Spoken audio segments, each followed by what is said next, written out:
तो सबसे first thing हमारे पास है स्केलर एंड वेक्टर। पहले डेफिनेशन से स्टार्ट करते हैं। देखो एक कंडीशन है, यहां पे जैसे ही तुम्हें समझ ना आए तो नो, समझ आ गया तो यस। जितनी बार मुझे यस यस सुनाई देगा तो मैं थोड़ा अपना आगे चला जाऊंगा, स्पीड बढ़ाऊंगा। नो बोलोगे तो उसको समझेंगे, ठीक है। बिल्कुल बेसिक सी चीजें हैं।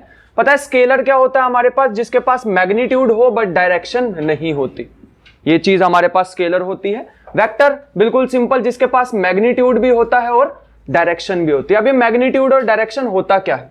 मैग्नीट्यूड का मतलब जैसे फॉर एग्जांपल मैं तुम्हें बोलूं कि 5 मीटर चलो, तो ठीक है, वो जो 5 आया हमारे पास वो क्या होता है? मैग्नीट्यूड। अब उसके साथ एक स्पेसिफिक डायरेक्शन भी मुझे बतानी होगी। अगर मैं पर्टिकुलर बता रहा हूं कि किस डायरेक्शन में जाना है तो वो हमारे पास मैग्नीट्यूड प्लस डायरेक्शन, ठीक है। जैसे मैं तुम्हें एक एग्जांपल बताऊं, displacement is a vector quantity.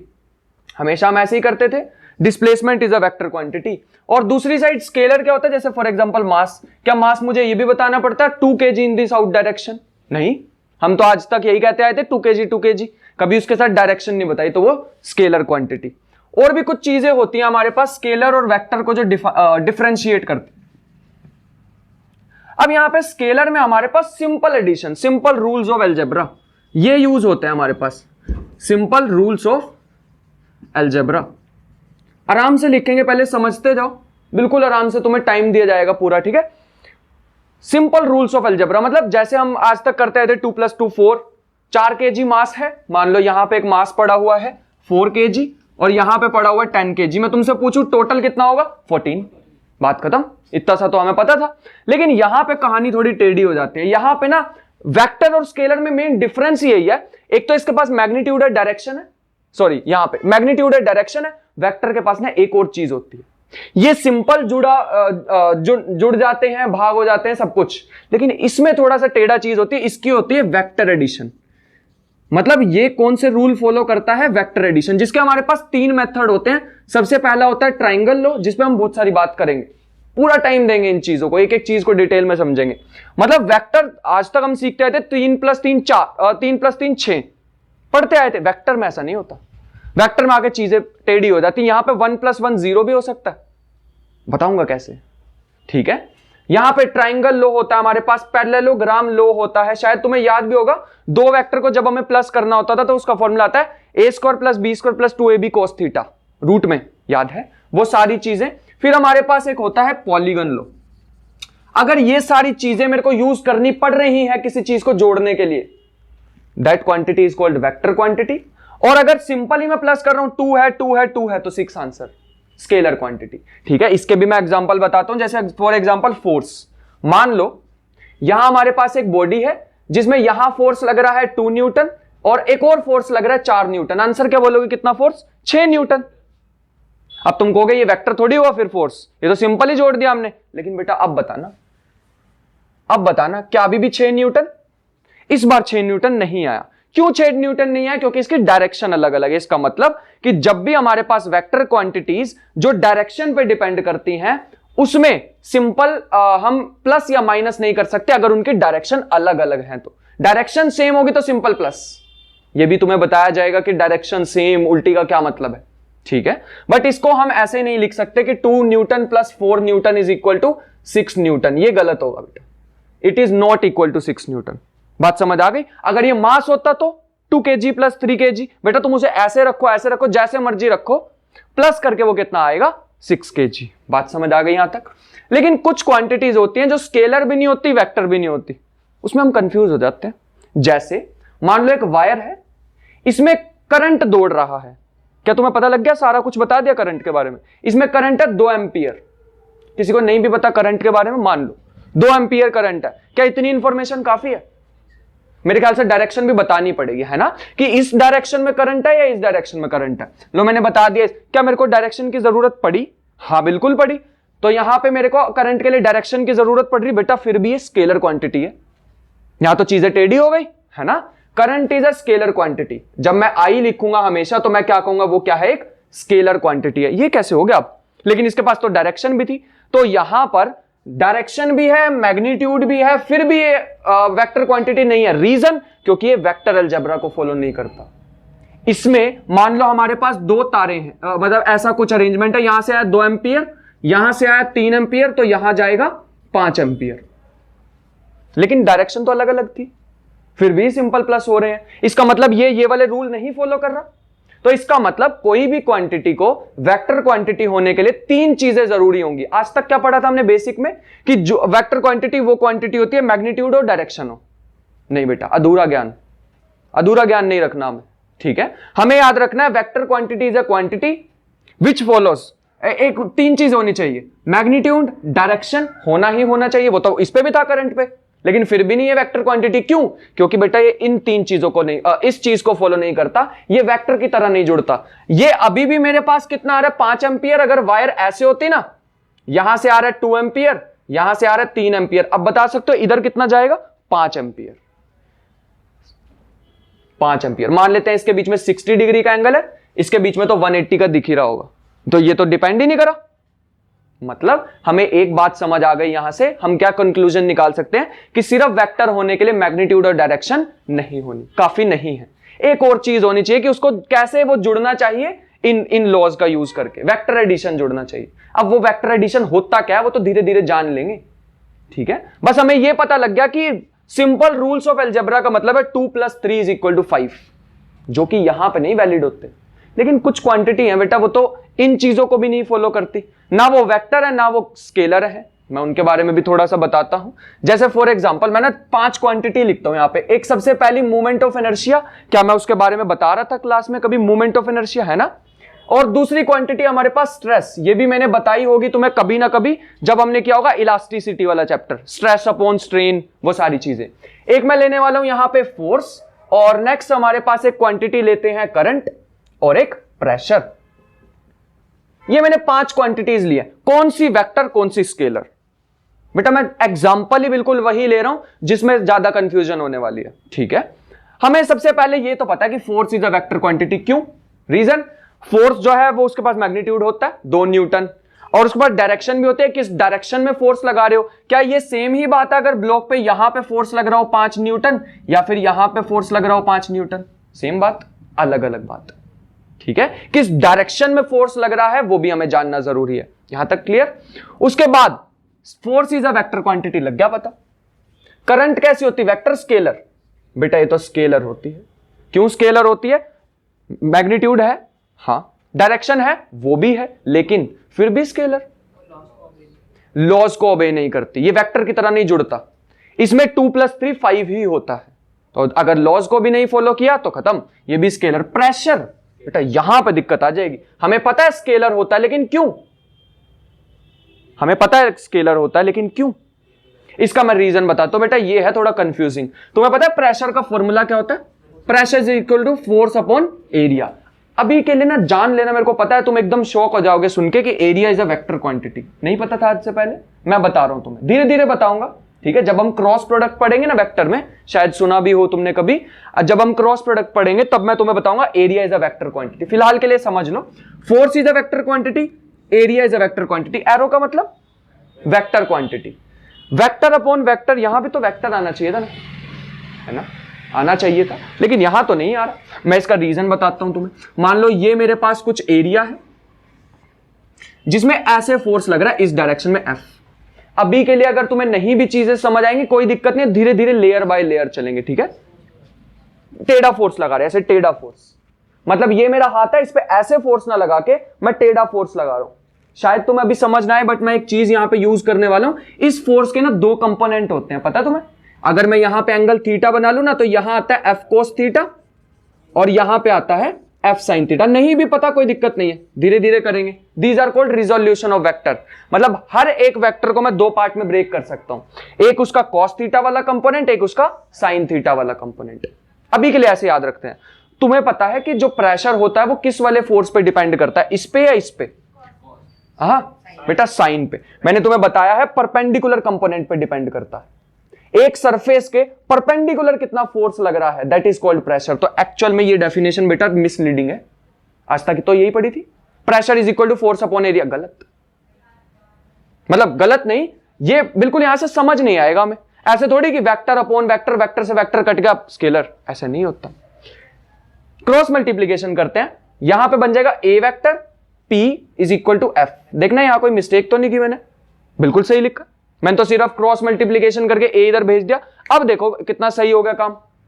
यहां पे ये क्या है, वेक्टर, और यहां पे ये क्या है, तो ये स्केलर आ गया, कोई दिक्कत नहीं है। अगर तुम किसी भी वेक्टर को 2 से मल्टीप्लाई कर दोगे फॉर एग्जांपल, तो क्या वो वेक्टर से स्केलर, वेक्टर से स्केलर बन जाएगा? नहीं। जैसे मैं बताता हूं, मान लो यहां पे ना 2 न्यूटन फोर्स लग रहा था इस डायरेक्शन में, तुमने इसको ना डबल कर दिया फोर्स को, मतलब मैं किसी चीज को धक्का लगा रहा था, तुम भी साथ में आके धक्का लगाने लग गए, क्या वो वेक्टर से स्केलर क्वांटिटी बन जाएगी? मेरे को तो नहीं लगता। क्या वो वेक्टर से स्केलर क्वांटिटी बन जाएगी? नहीं। मतलब जब भी मैं इसको 2 से 4 न्यूटन करूंगा तो रहेगा तो ये वेक्टर ही। ऐसे ही तो यहां पे भी कर रहे हैं। अगर मैं एरिया वेक्टर को, मतलब किसी वेक्टर क्वांटिटी को एक स्केलर से मल्टीप्लाई करूं तो उस पर कोई फर्क नहीं पड़ता। एक और चीज सीख गए हम, तो यहां से नोट डाल लेते हैं कि वेक्टर इनटू में स्केलर क्या होता है, वेक्टर। बेटा एक और चीज सीख गए, और ये बहुत इंपॉर्टेंट चीजें हैं। ये छोटी छोटी बातों से हम देखना कितनी बड़ी बड़ी बातें बना लेंगे, और ऐसे क्वेश्चन सॉल्व करेंगे मुश्किल वाले, जो आज तक हम छोड़ते थे ना वो मिसलेनियस बोल के, यहां से सॉल्व करोगे इतनी छोटी छोटी बातों पे। कोई डाउट यहां तक? लेकिन यहां तक तो हम पहुंच गए कि pressure is a scalar quantity, current is a scalar quantity, force is a vector quantity. बेटा ये दोनों बड़ी अजीब है। शायद जब भी तुम HC वर्मा या कोई अच्छी बुक पढ़ोगे, HC वर्मा में भी शायद ही लिखा हो, बट ये दोनों क्वांटिटी ना स्केलर है ना वेक्टर है। मैं फिर से बता रहा हूं, जो अब मैं वर्ड बोलने लगा हूं, जितना बताऊंगा उसको सुन के भूल जाओ, उससे ज्यादा नहीं जानना हमें, ठीक है? ना तो ये स्केलर है ना तो ये वेक्टर है, ना इन्हें हम सिंपल 2 + 3 5 की तरह जोड़ सकते हैं, ना इन्हें हम इनकी तरह जोड़ सकते हैं वेक्टर की तरह। वो जो वेक्टर एडिशन बताया ना, ट्राइंगल लो, पैरेललोग्राम लो, पॉलीगन, इनकी तरह भी नहीं जोड़ सकते। इनका कुछ न्यू ही एडिशन होता है। तुम्हें मैं बताऊंगा जब मैं तुम्हें मूवमेंट ऑफ इनर्शिया कराऊंगा ना, वहां पे ना 2 थ्योरम आती है, पैरेलल एक्सिस थ्योरम आएंगी, धीरे धीरे कराऊंगा मैं सारी चीजें, ठीक है? तब तुम्हें पता लगेगा ना इन्हें मैं स्केलर की तरह जोड़ता हूं, ना इन्हें मैं वेक्टर की तरह जोड़ता हूं, इनको किसी न्यू ही तरीके से जोड़ता हूं। इन क्वांटिटीज को इसीलिए हम क्या कहते हैं, टेंसर क्वांटिटी। मतलब आज हमें पता लग गया बेटा 3 तरह की फिजिकल क्वांटिटीज होती हैं। कौन कौन सी? सबसे पहली स्केलर, दूसरी वेक्टर, और तीसरी टेंसर। यही सुन के भूल गए इसे। हमें नहीं जानना टेंसर क्या होता है, अरे हमारे काम का ही नहीं है, हम क्यों जाने, है ना? जितना हमारे काम का क्या था, स्केलर एंड वेक्टर। टेंसर हमारे काम का ही नहीं है। बस हमें पता होना चाहिए कि ये कुछ न्यू ही चीज है। मैंने तुम्हें 5 चीजें बताई, किसी रीजन से ही बताई होंगी। ये जो पहली 2 चीजें हैं ये सिंपल नहीं जुड़ती, ना तो ये 2 + 3 5 होती है, ना हमें इसके ऐसे कंपोनेंट लेने पड़ते हैं वेक्टर की तरह। दोनों तरीके से ही नहीं जुड़ती। ये कुछ न्यू ही तरीका है, सिखाया जाएगा तुम्हें कैसे जुड़ते हैं। फिलहाल के लिए हम ये जान लेंगे कि इन क्वांटिटीज को जो ना वेक्टर है ना स्केलर है, वो क्या होती हैं, टेंसर क्वांटिटीज। बस इतना सुना इस वर्ड को, यहीं से ही भूल गए। बस इतना जान लिया, वेक्टर ये होता है टेंसर, दैट्स इट। क्या पता कभी ऐसे कोई सरफिरा सा एग्जाम बना रहा और उसने पूछ लिया ये कौन सी क्वांटिटी होती है, वेक्टर, स्केलर, टेंसर। अरे कम से कम इतना तो पता हो कि टेंसर होती है। अब टेंसर होता क्या? अरे हमें क्यों पढ़ना, वो तो तुम्हें बीटेक में जाके पढ़ाया जाएगा। जब तुम फर्स्ट ईयर में जाके किसी अच्छे कॉलेज में जाओगे तो वहां टेंसर पढ़ाया जाएगा कि क्या होता है। अरे हम क्यों जाने, हमारे काम का नहीं है। बात समझ आ गई यहां तक? तो फाइनली ये हमारे पास चीजें होती हैं स्केलर और वेक्टर, और ये इनके बीच में डिफरेंशिएट। बात समझ आ गई? तो इसको देखो, कुछ लिखना है तो बोर्ड से, जो तुम्हारे मन में हो वो लिख सकते हो। नेक्स्ट हमारे पास है कि ये प्रेशर भी हमारे पास वो फोर्स अपॉन एरिया है ना, और हमारे पास स्ट्रेस भी क्या होता है, फोर्स अपॉन एरिया। तो फिर 2 अलग अलग चीजें क्यों? मैंने बोला pressure is a scalar quantity, ये होती है स्केलर क्वांटिटी, और ये जो स्ट्रेस होता है ये कैसी होती है, टेंसर क्वांटिटी। क्योंकि बेटा ये जुड़ते ही अलग अलग है। हम उनको डिफाइन ही इस तरह से करते हैं कि प्रेशर हमारे पास कैसे जुड़ेगा, 2 न्यूटन पर मीटर प्लस 3 न्यूटन पर मीटर, टोटल कितना होगा, 5 न्यूटन पर मीटर। ये जो स्ट्रेस है ना तो ये वेक्टर की तरह जुड़ेगा ना ये स्केलर की तरह जुड़ेगा। थोड़ा सा अभी भी तुम्हें नहीं समझ आया होगा, तो इसलिए मैं मूवमेंट ऑफ इनर्शिया पे आता हूं, जो ज्यादा इंट्यूटिवली हमें समझ आने वाला। क्या होता है, मैं मूवमेंट ऑफ इनर्शिया में ना तुम्हें एक चीज कराऊंगा कि मान लो एक ना डिस्क है, डिस्क समझते हो सब, उसमें ना यहां पे एक होल है। मैं इसको अगर सीधा सीधा घुमाता, अगर इसमें होल ना होता तो सीधा सीधा ऐसे घूमती, आराम से घूमती। अब मैंने बोला कि मैंने ना इसमें से इतना पार्ट को रिमूव कर दिया, अब बताओ इसका मूवमेंट ऑफ इनर्शिया क्या होगा। पता कैसे करते हैं इस क्वेश्चन को? नहीं भी समझ आए अभी के लिए मान लेना, इसको ना ऐसे करते हैं सॉल्व। मैं इसको ऐसे कर सकता हूं कि पूरी डिस्क का निकाला मोमेंट ऑफ इनर्शिया, छोटी वाली का निकाला, और इसमें से इसको माइनस कर दो तो आ जाएगा रिमूव्ड वाला। सोच के देखो, इसका मोमेंट ऑफ इनर्शिया निकाला, इसका भी निकाला, इसमें से इसको माइनस किया तो वो आ जाएगी, है ना? लेकिन इतना इजी नहीं, इतना इजी नहीं। माइनस होता है इसमें, इसमें पता कैसे होता है? माइनस या प्लस। इसमें क्या करना होता है, पहले इसका मोमेंट ऑफ इनर्शिया निकाला, फिर इसका मोमेंट ऑफ इनर्शिया निकाला, फिर यहां पे ये लाइन है ना, ध्यान से देखो, ये वाली लाइन यही तो आएगी, इसके बीच में ही तो आएगी। ये वाली लाइन को यहां पे शिफ्ट करना पड़ता है बेटा, ये वर्ड आ गया शिफ्ट। जब भी हमें एक्सिस को शिफ्ट करना पड़ता है ना, तब हमारे पास वो टेंसर क्वांटिटी होती है। अब ना तो ये स्केलर की तरह जुड़ा, ना तो ये 2 + 3 5 हुआ, ना तो इसमें कोई वेक्टर कहीं दिखा तुम्हें, साइन थीटा कोस थीटा ऐसा कुछ भी नहीं दिखा। ये शिफ्ट वाली एक और न्यू से आप पास आ गया, है ना? पक्का समझ आया? तो ये हमारे पास जिसमें न्यू पंगा सा आ जाए, ये हमारे पास क्या होती है? Tensor quantity. हमें जानने की अभी जरूरत ही नहीं, जब सीखेंगे तब कर लेंगे। बात समझ आ गई? तो यहां तक हमारे पास।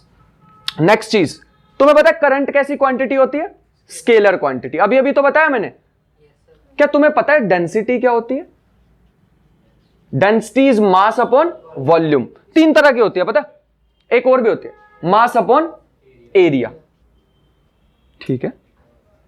करंट एक ना चीज होती है जिसे हम कहते हैं करंट डेंसिटी। तुम पढ़ोगे अपने 12th में जाके करंट डेंसिटी। करंट कैसी quantity? Scalar.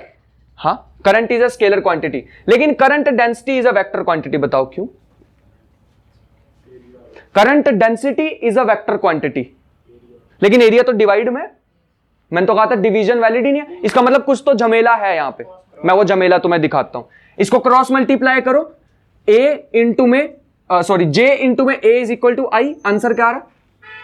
I is a scalar quantity. यहां पे एरिया वेक्टर है, यहां पे स्केलर आ रहा है। या तो इसको वेक्टर होना पड़ेगा, या स्केलर इंटू वेक्टर तो क्या होता है? वेक्टर। तो इसे तो वेक्टर होना चाहिए था। कुछ गड़बड़? अभी तुम्हें समझ नहीं आएगी चीज, लेकिन मैं एक चीज दिखाने वाला हूं। ये पता है क्या होता है किसी को? This is called dot product. कोई दिक्कत लेने वाली बात नहीं, समझेंगे, लेकिन फिलहाल के लिए समझो, this is called dot product. और तुम्हें मैं अभी थोड़ी सी चीज बताता हूं। डॉट प्रोडक्ट, जब भी हम किसी दो वेक्टर क्वांटिटी का जब भी हम डॉट प्रोडक्ट लेते हैं, आंसर पता क्या आता है? स्केलर। सीखेंगे, ये भी चीज सीखेंगे। जब भी तुम किसी वेक्टर का डॉट लेते हो, वैसे तो तुम जनरली लिख देते ना 7 × 6 42, और ऐसे भी तो लिख देते हो 7 × 6 42। फिजिक्स में नहीं होता, फिजिक्स में तो अलग स्यापा पड़ जाएगा ऐसे मल्टीप्लीकेशन में। ठीक है, तो यहां पे वेक्टर मल्टीप्लाई वेक्टर, ये कौन सा वाला मल्टीप्लाई है? This is called dot product. जल्दी आएंगे इस पे, डॉट प्रोडक्ट। दो वेक्टर्स को मल्टीप्लाई करने से हमेशा स्केलर ही आएगा डॉट प्रोडक्ट लेने पे। डॉट प्रोडक्ट, हाँ, आंसर आता है स्केलर। ये हमने एक और बात सीख ली। तो हमें स्ट्रेस मतलब टेंसर क्वांटिटी पे ज्यादा जानने की जरूरत नहीं है। बस इतना पता होना चाहिए कि मूवमेंट ऑफ इनर्शिया और एक स्ट्रेस, हमारे सिलेबस में दो ये ऐसी क्वांटिटीज हैं जो ना तो वेक्टर है ना ही स्केलर है। These are called tensor quantity. हां, ये हम जरूर सीख लेंगे इनको प्लस कैसे करते हैं, लेकिन इसमें मैं कभी चर्चा नहीं करूंगा, कभी बात नहीं करूंगा कि ये टेंसर क्वांटिटीज क्यों है, और टेंसर का तुम्हें मैं डिटेल में बताने वाला कभी नहीं करूंगा। जब ये टॉपिक आएगा ना एक्चुअल में मोमेंट ऑफ इनर्शिया, तब मैं तुम्हें बताऊंगा भी नहीं कि ये टेंसर क्वांटिटी है, क्योंकि मुझे पता होगा तुम पूछ लोगे कि बताओ टेंसर क्यों। मैं बताऊंगा ही नहीं तुम्हें, अभी जान लो। इसलिए बात समझ आई थोड़ी थोड़ी? These are called tensor quantity. बात समझ आ गई? चलो उसके बाद नेक्स्ट पे चलते हैं। नेक्स्ट हमारे पास है रिप्रेजेंटेशन ऑफ वेक्टर। तो थोड़ी सी जगह बना लेते हैं।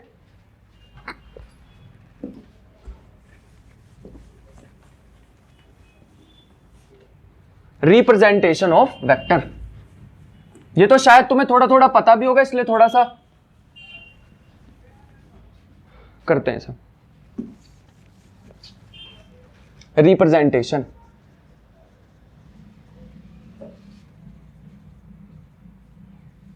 क्या बहुत ज्यादा फास्ट पढ़ा रहा हूं मैं, या ठीक है इतना? हल्का सा मीठा डाल दूं? वैसे जो करंट डेंसिटी है वो वैसे वेक्टर ही है। वेक्टर ही है बेटा, वेक्टर क्वांटिटी। ठीक है। रिप्रेजेंटेशन ऑफ अ वेक्टर का मतलब है, वेक्टर को ना हम पता कैसे रिप्रेजेंट करते हैं? एरो से। क्या सुना हुआ है कभी?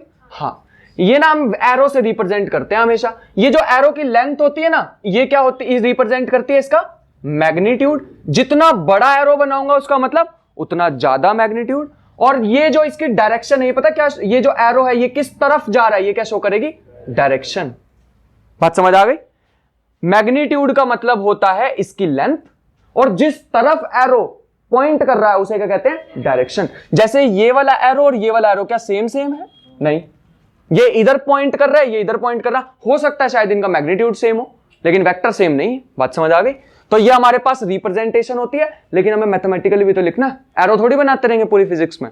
इसीलिए हम जब भी, मान लो मैंने यहां पे लिखना फोर्स और यहां पे लिखना प्रेशर, बताओ कौन सा वेक्टर कौन सा स्केलर? देख के नहीं पता लगा, क्या करूं, कोई सिंबल बना लो। एक काम करते हैं, इसके ऊपर ना आज से एरो डाल दिया करेंगे। जब भी मैं कहूं, जब भी तुम्हें दिखे कि एक क्वांटिटी लिखी है उसके ऊपर ना एरो बना हुआ है, क्या है, वेक्टर क्वांटिटी, तो ये बनेगी वेक्टर और ये क्या होगी, स्केलर।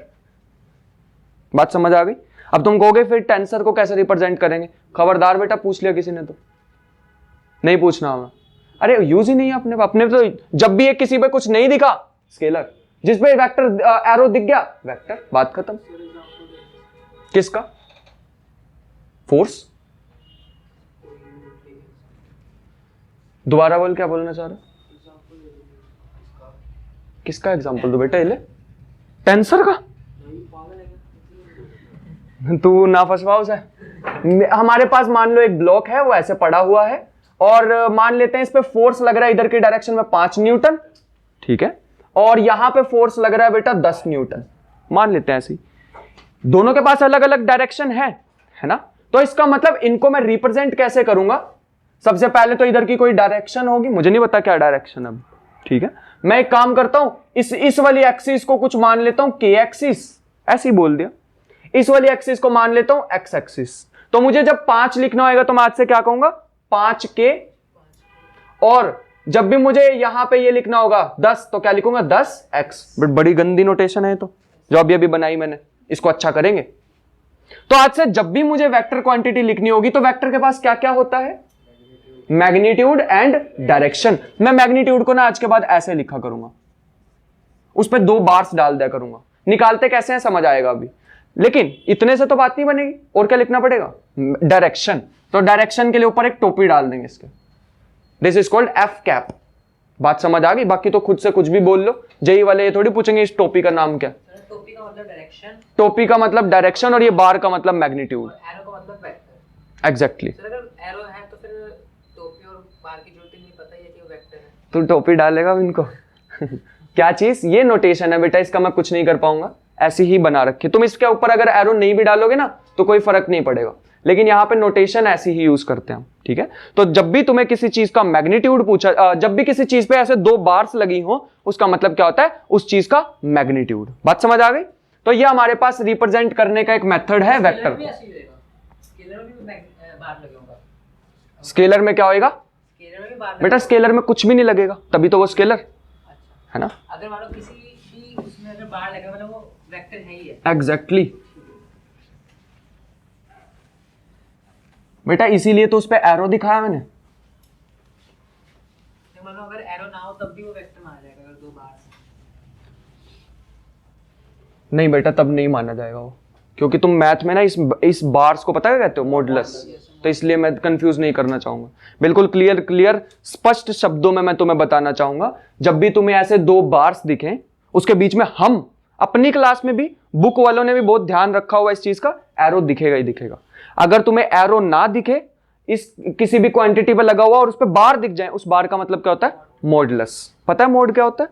मोड एक ऐसी चीज होती है जो नेगेटिव क्वांटिटी को भी क्या बना देती है, पॉजिटिव, और वो मेनली यूज करते हैं हम स्केलर क्वांटिटीज दिखाने के लिए। जैसे मैं लिख दूं एक एग्जांपल, ठीक है, मान लो मैंने लिखा वेलोसिटी और उस पे लगा दिया मोड, मतलब वेलोसिटी का मैग्नीट्यूड।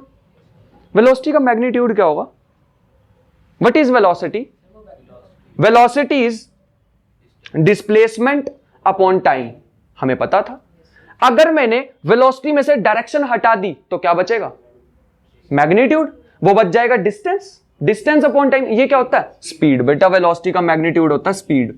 मैं नहीं जाना चाहूंगा इस डिटेल में, अभी काइनेमेटिक्स में आराम से इस पे दिमाग खराब करेंगे, फिलहाल के लिए इतना याद रख लो, बात समझ आ गई। तो जब भी मैं तुम्हें यहां पर वेक्टर क्वांटिटी दूंगा तो तुम्हें एक बार दिखेंगे और बीच में वेक्टर लगा दिखेगा।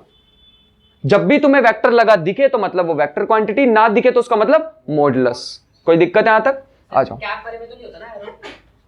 नहीं, कैप वाले में एरो नहीं होगा। कैप वाला तो मतलब है ही वेक्टर। हाँ, कैप का मतलब होता है बेटा डायरेक्शन। अभी बताएंगे, कैप वाले पे ही मेन बात करनी है, ठीक है। मान लो ये ना हमारे पास कुछ लाइंस लगी हुई हैं और यहां पे एक और लगा, मान लो यहां से एक वेक्टर है इधर, एक वेक्टर है इधर,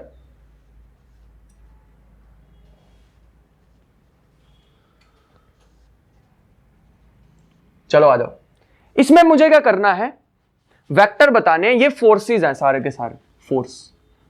ये मान लो ये ना सारे 1 यूनिट के हैं मेरे पास, ठीक है, 1 यूनिट के लाइंस हैं।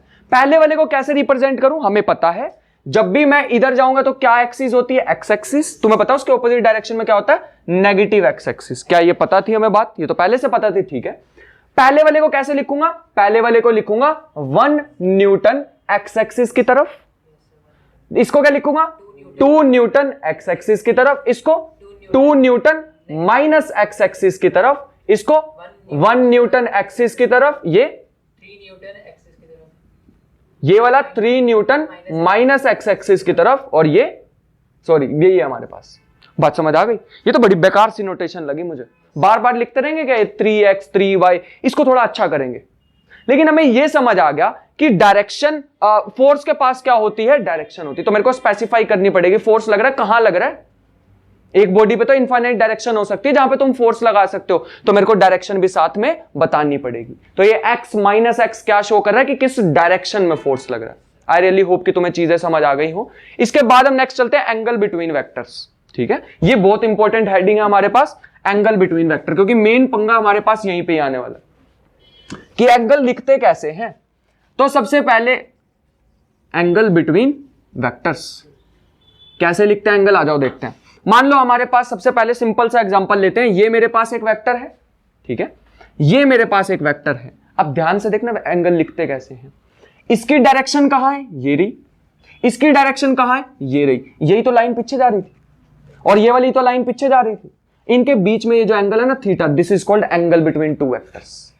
बात समझ में आ गई? यहां तो बहुत इजी लगा ना, है ना। हाँ, दूसरा एग्जांपल हमारे पास ये हो सकता है, मान लो एक वेक्टर ऐसे है और एक वेक्टर ऐसे है। बताना अब कहां पे होगा एंगल।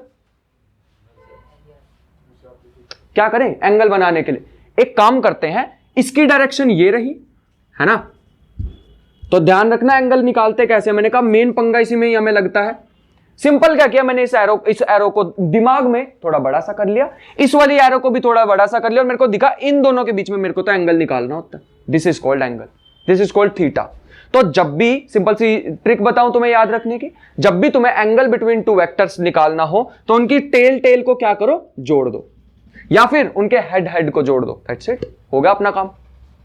बात समझ में आ गई? तो उनकी टेल को जोड़ दो। मुझे तो सबसे अच्छा यही लगता है, याद रखना, ठीक है। अभी और एग्जांपल करते हैं, मुझे पता है ऐसे समझ नहीं आएगी। मान लो ये एक वेक्टर और ये है एक वेक्टर, बताना इसमें एंगल। ये तो ये रहा, इतना इजी है। तो अब तो टेल से टेल जुड़ी हुई थी, लेकिन जो अच्छा बच्चा होगा वो तो ये भी कहेगा सर आपने ये भी तो ले सकते थे, है ना। This is also called angle between vectors. यहां पे भी तो ये दूसरे वाला भी तो ले सकते थे। यहां से एक और चीज हमें सीखने को मिली कि angle, we take acute angle between two vectors। acute मतलब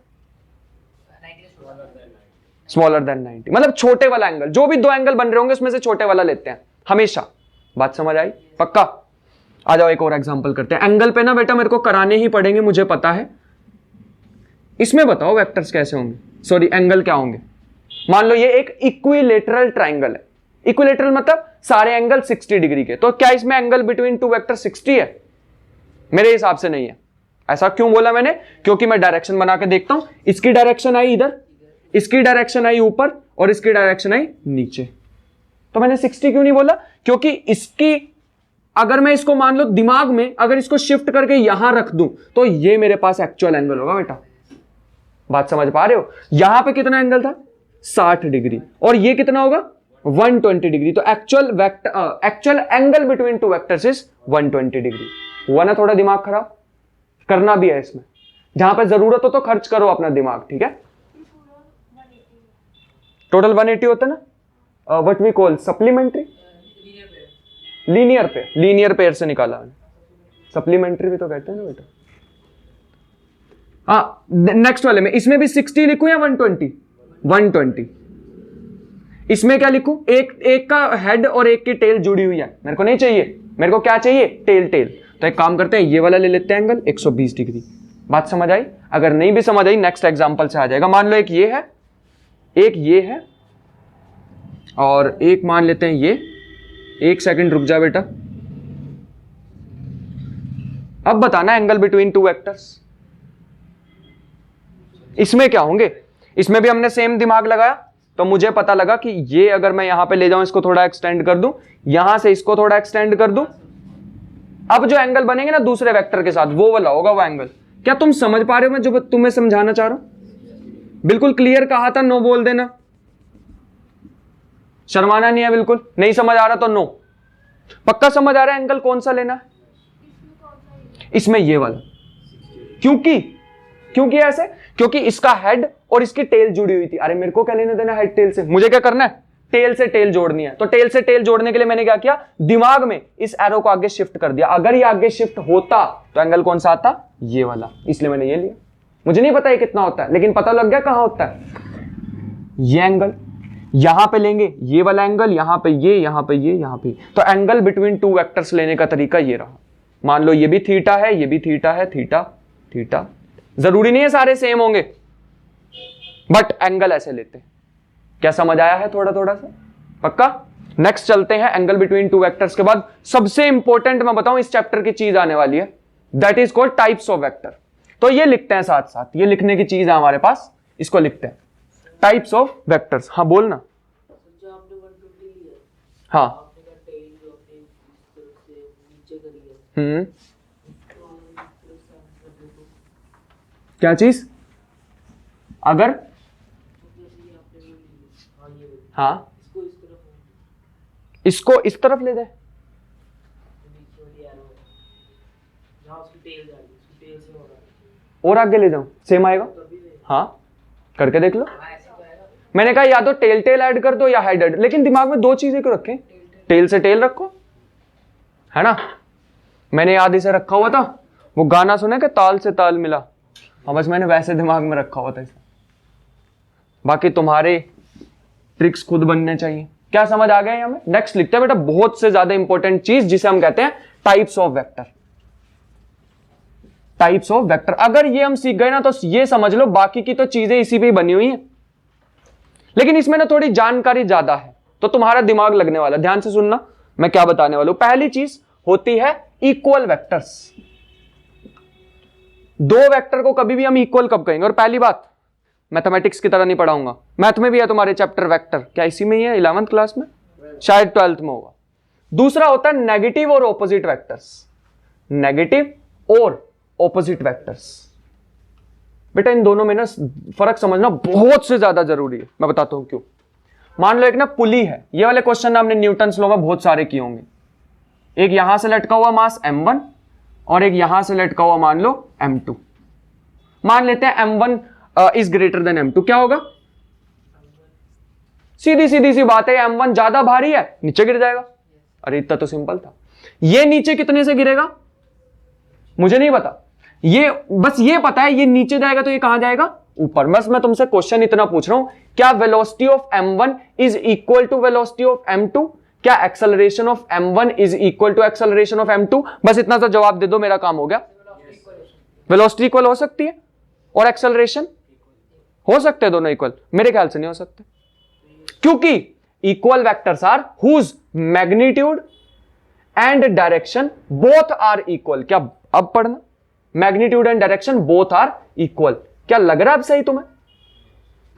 पक्का लग रहा है? मेरे को नहीं लग रहा, पता नहीं क्यों। मैं बताता हूं क्यों। क्योंकि वेलोसिटी के पास क्या होती है? डायरेक्शन, और एक्सेलरेशन पे भी डायरेक्शन।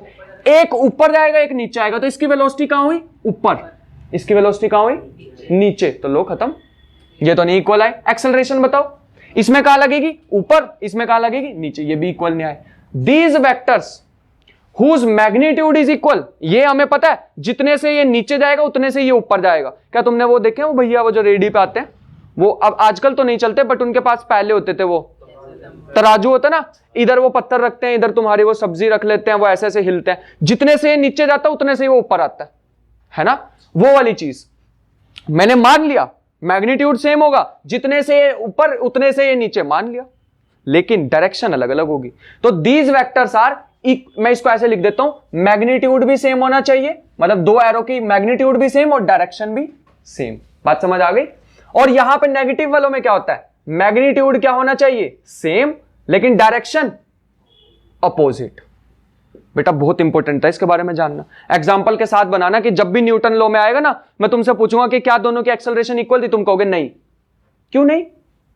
एक की एक्सेलरेशन थी ऊपर की साइड, एक की एक्सेलरेशन थी नीचे की side. So these vectors are negative vectors और ऑपोजिट वेक्टर्स। नेक्स्ट पे आते हैं। नेक्स्ट हमारे, अच्छा इसका एक्सेलरेशन का किसी को फॉर्मूला पता है? इस वाले का, इसमें क्या आती थी एक्सेलरेशन पता है? मैं बताता हूं।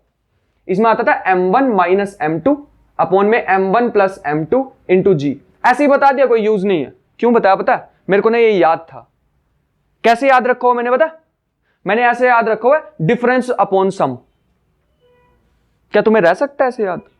जब भी दो चीजें हैं, जब भी दो ब्लॉक जुड़े हुए हैं एक पुली से, इस चीज का एक नाम भी बताया था तुम्हें, पता है? इसको बताया था मैंने, एटवुड मशीन। कभी सुना है ऐसा नाम?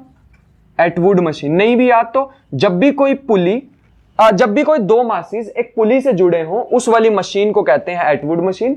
एटवुड मशीन में हमेशा एक्सेलरेशन का फॉर्मूला आता है m1 माइनस, मतलब डिफरेंस अपॉन में सम। अरे इससे तो बहुत मुश्किल हमने क्वेश्चन किए थे, ये तो इजी वाला है, मैंने ऐसे ही बता दिया। कोई अपने पे इतना ज्यादा यूज नहीं, हम तो वेक्टर पढ़ रहे हैं, अभी हमें क्या लेना देना एक्सेलरेशन क्या आती है क्या नहीं आती। नेक्स्ट पे चलते हैं फिलहाल के लिए। नेक्स्ट हमारे पास होते हैं पैरेलल वेक्टर्स, पैरेलल और एंटी पैरेलल। तीसरा हमारे पास है पैरेलल वेक्टर्स। अब ये पैरेलल वेक्टर्स क्या होते हैं? पैरेलल में ना सिंपल सिंपल से क्या है, मैग्नीट्यूड क्या होने चाहिए? मैग्नीट्यूड में differ but direction is same. क्या डिफरेंस है इसमें और इक्वल में? मैग्नीट्यूड भी सेम और डायरेक्शन भी सेम। बेटा यहां पे ना क्वेश्चन बन गया था एक बार, जेई बहुत पहले की बात है, ऑल्दो पहले ना एजर्शन रीजनिंग में आते थे, वहां पे ना उन्होंने पूछ लिया कि एक तरफ उन्होंने एजर्शन रीजनिंग में ऑप्शन में दे दिया इक्वल वेक्टर और एक में दे दिया पैरेलल वेक्टर। कईयों का गलत हुआ होगा, हमसे नहीं होगा, हमने तो सीख लिया। इक्वल वेक्टर क्या होते हैं? मैग्नीट्यूड और डायरेक्शन बोथ आर सेम, और पैरेलल वेक्टर क्या होते हैं? Directions are same. मैग्नीट्यूड अलग भी हो सकता है, फॉर एग्जांपल ऐसे बना लेना, मैग्नीट्यूड अलग भी हो सकता है। क्या जरूरी है अलग ही हो? सेम भी हो सकता है। ठीक है, हर इक्वल वेक्टर पैरेलल वेक्टर भी है, वो मैं अभी ट्रू फॉल्स में लेना चाहूंगा उन चीजों को। ठीक है, थोड़े से मेरे क्वेश्चन ना कम करा। ठीक है, थोड़े अभी मैं पूछूंगा। ऑपोजिट वेक्टर्स, ऑपोजिट नहीं, एंटी पैरेलल वेक्टर्स। तुम्हारे अकॉर्डिंग खुद बता सकते हो एंटी पैरेलल। पैरेलल नहीं होता। बहुत अच्छे, जो पैरेलल नहीं होते। मैग्नीट्यूड में डिफर और डायरेक्शन कैसी होगी? ऑपोजिट। तो इसमें और नेगेटिव में क्या फर्क है? उसमें मैग्नीट्यूड सेम, इसमें मैग्नीट्यूड कुछ भी हो सकता है, but direction is opposite. I really hope कि तुम्हें यहां तक कोई दिक्कत ना हो। उसके बाद बेटा इंपॉर्टेंट आने शुरू हो गए, जिसमें पहला हमारे पास आ रहा है को इनिशियल वेक्टर्स। क्या? हाँ साथ साथ लिखो ना, इसे कहा था मैंने। कुछ चीजें हैं जो साथ साथ लिख सकते हो। नेक्स्ट हमारे पास आता है को इनिशियल वेक्टर्स। अब ये बेटा सबसे इंपॉर्टेंट चीज बताऊं, ये को इनिशियल ही है, क्योंकि हमें बार बार एक्स एक्सिस वाई एक्सिस ही तो यूज करनी है। को इनिशियल वेक्टर्स क्या होते हैं? जो एक ही जिनका इनिशियल पॉइंट होता है, same initial point, same initial point. अरे ये तो मैं बार बार बनाता रहूंगा, एग्जांपल दिखाऊं। जैसे मान लो एक बॉक्स है, उस पर दो फोर्सेस लग रहे हैं। तुमने हमेशा देखा होगा, एक बात तो मेरी नोटिस की होगी, मैंने वेक्टर्स को ऐसे बनाता हूं, है ना, अभी अभी भी बनाए थे मैंने। हमेशा मैं एक ही पॉइंट से उनको निकाल के दिखाता हूं, है ना। दीज आर कॉल्ड को इनिशियल पॉइंट्स। अब तुम कहोगे अभी भी समझ नहीं आया, एक और भी है मेरे पास। क्या तुमने इंक्लाइंड प्लेन वाला क्वेश्चन कभी देखा था क्लास में कराते हुए? इसमें ना नॉर्मल लगती है बिल्कुल सरफेस के परपेंडिकुलर, याद है किसी को? लेकिन एमजी लगता था नीचे। अरे हमें क्या लेना देना नॉर्मल कहां लगती है एमजी का, हमें यह पता है कि एक ही पॉइंट से निकलते हैं। These vectors are also called co-initial vectors. जिनका सेम इनिशियल पॉइंट हो, मतलब जिनकी टेल सेम ही जगह से आ रही हो। बात समझ आ गई? These are called co-initial vectors. तो जिनके पास इनिशियल पॉइंट सेम होगा वो को इनिशियल। नेक्स्ट चलते हैं को लीनियर वेक्टर्स। सिक्स्थ हमारे पास आ रहा है को लीनियर वेक्टर। शायद ये तुमने पढ़ा होगा अपनी मैथ में भी आया नहीं है। को लीनियर वेक्टर्स। को लीनियर मतलब ये वर्ड सुना कभी? को लीनियर 9th-10th क्लास में सुना होगा है ना, जो एक ही लाइन में होते हैं, ठीक है, उसे कहते हैं कोलिनियर वेक्टर। अच्छा, कोलिनियर वेक्टर की ना मैं बड़ी अच्छी मस्त जो अपने काम की है ना वो डेफिनेशन बताता हूं। Collinear vectors are those vectors whose area formed by these vectors is equal to 0। अब तुम कहोगे क्या ही डेफिनेशन लिखवा दिया आपने, कैसी ही डेफिनेशन है ना। लेकिन ये बेटा मेरे को लग रहा है पता नहीं क्यों तुमने ना 10th क्लास में कोऑर्डिनेट ज्योमेट्री चैप्टर किया होगा, है ना। वहां पे ना मेरे को अभी भी याद है, मेरे को वहां पे ना एक क्वेश्चन आता था, उन्होंने कहा था कि इसका बताओ ये सारे पॉइंट्स कोलिनियर पॉइंट्स है। उसको कोलिनियर प्रूव करने के लिए पता क्या करते थे तुम? एरिया को इक्वल टू 0 रख देते थे। क्या ऐसा किया? नहीं भी याद तो कोई दिक्कत नहीं है, मैं बता देता हूं। हमेशा जब भी तुम्हें कभी कोई भी वेक्टर कोलिनियर प्रूव करने हो, कोलिनियर प्रूव करने का एक ही तरीका है, एरिया को क्या रख दो? Equal to 0। ऐसे वेक्टर्स जिनका एरिया क्या हो जाए? Equal to 0, those vectors are called collinear vectors. जैसे मान लो ये ना 3 वेक्टर्स हैं, मान लो तीसरा ऐसे, क्या ये कोलिनियर है? नहीं, बिल्कुल भी नहीं है। क्या ये तीनों वेक्टर्स कोलिनियर वेक्टर हैं? मेरे हिसाब से हैं। अरे तीनों को साथ में रख के देख लो, किसी को टेढ़ा नहीं कर सकते, किसी की डायरेक्शन नहीं बदल सकते, वह एक के ऊपर एक रख सकते हैं। इसको एक के ऊपर एक रख के देख लो तब भी एरिया 0 नहीं होगा। So these are collinear vectors. अब तुम कहोगे एक लाइन में थोड़ी आई, अरे तुम इसको शिफ्ट कर दो, आगे आगे रख दो, कोई फर्क नहीं पड़ेगा। These are called collinear vectors whose area is equal to 0। लेकिन मेरे को पसंद नहीं आया ऐसा एरिया लिखना, मुझे नहीं अच्छा लगा ऐसे एरिया लिखना। मान लो क्या, तुम्हें जब भी मैं एरिया बताऊंगा आज के बाद, कभी भी फिजिक्स में एरिया बताऊंगा, मैं एरिया ना ऐसे लिखूंगा,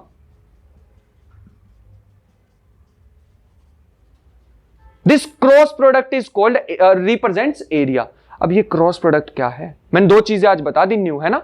एक क्या बताया पहले?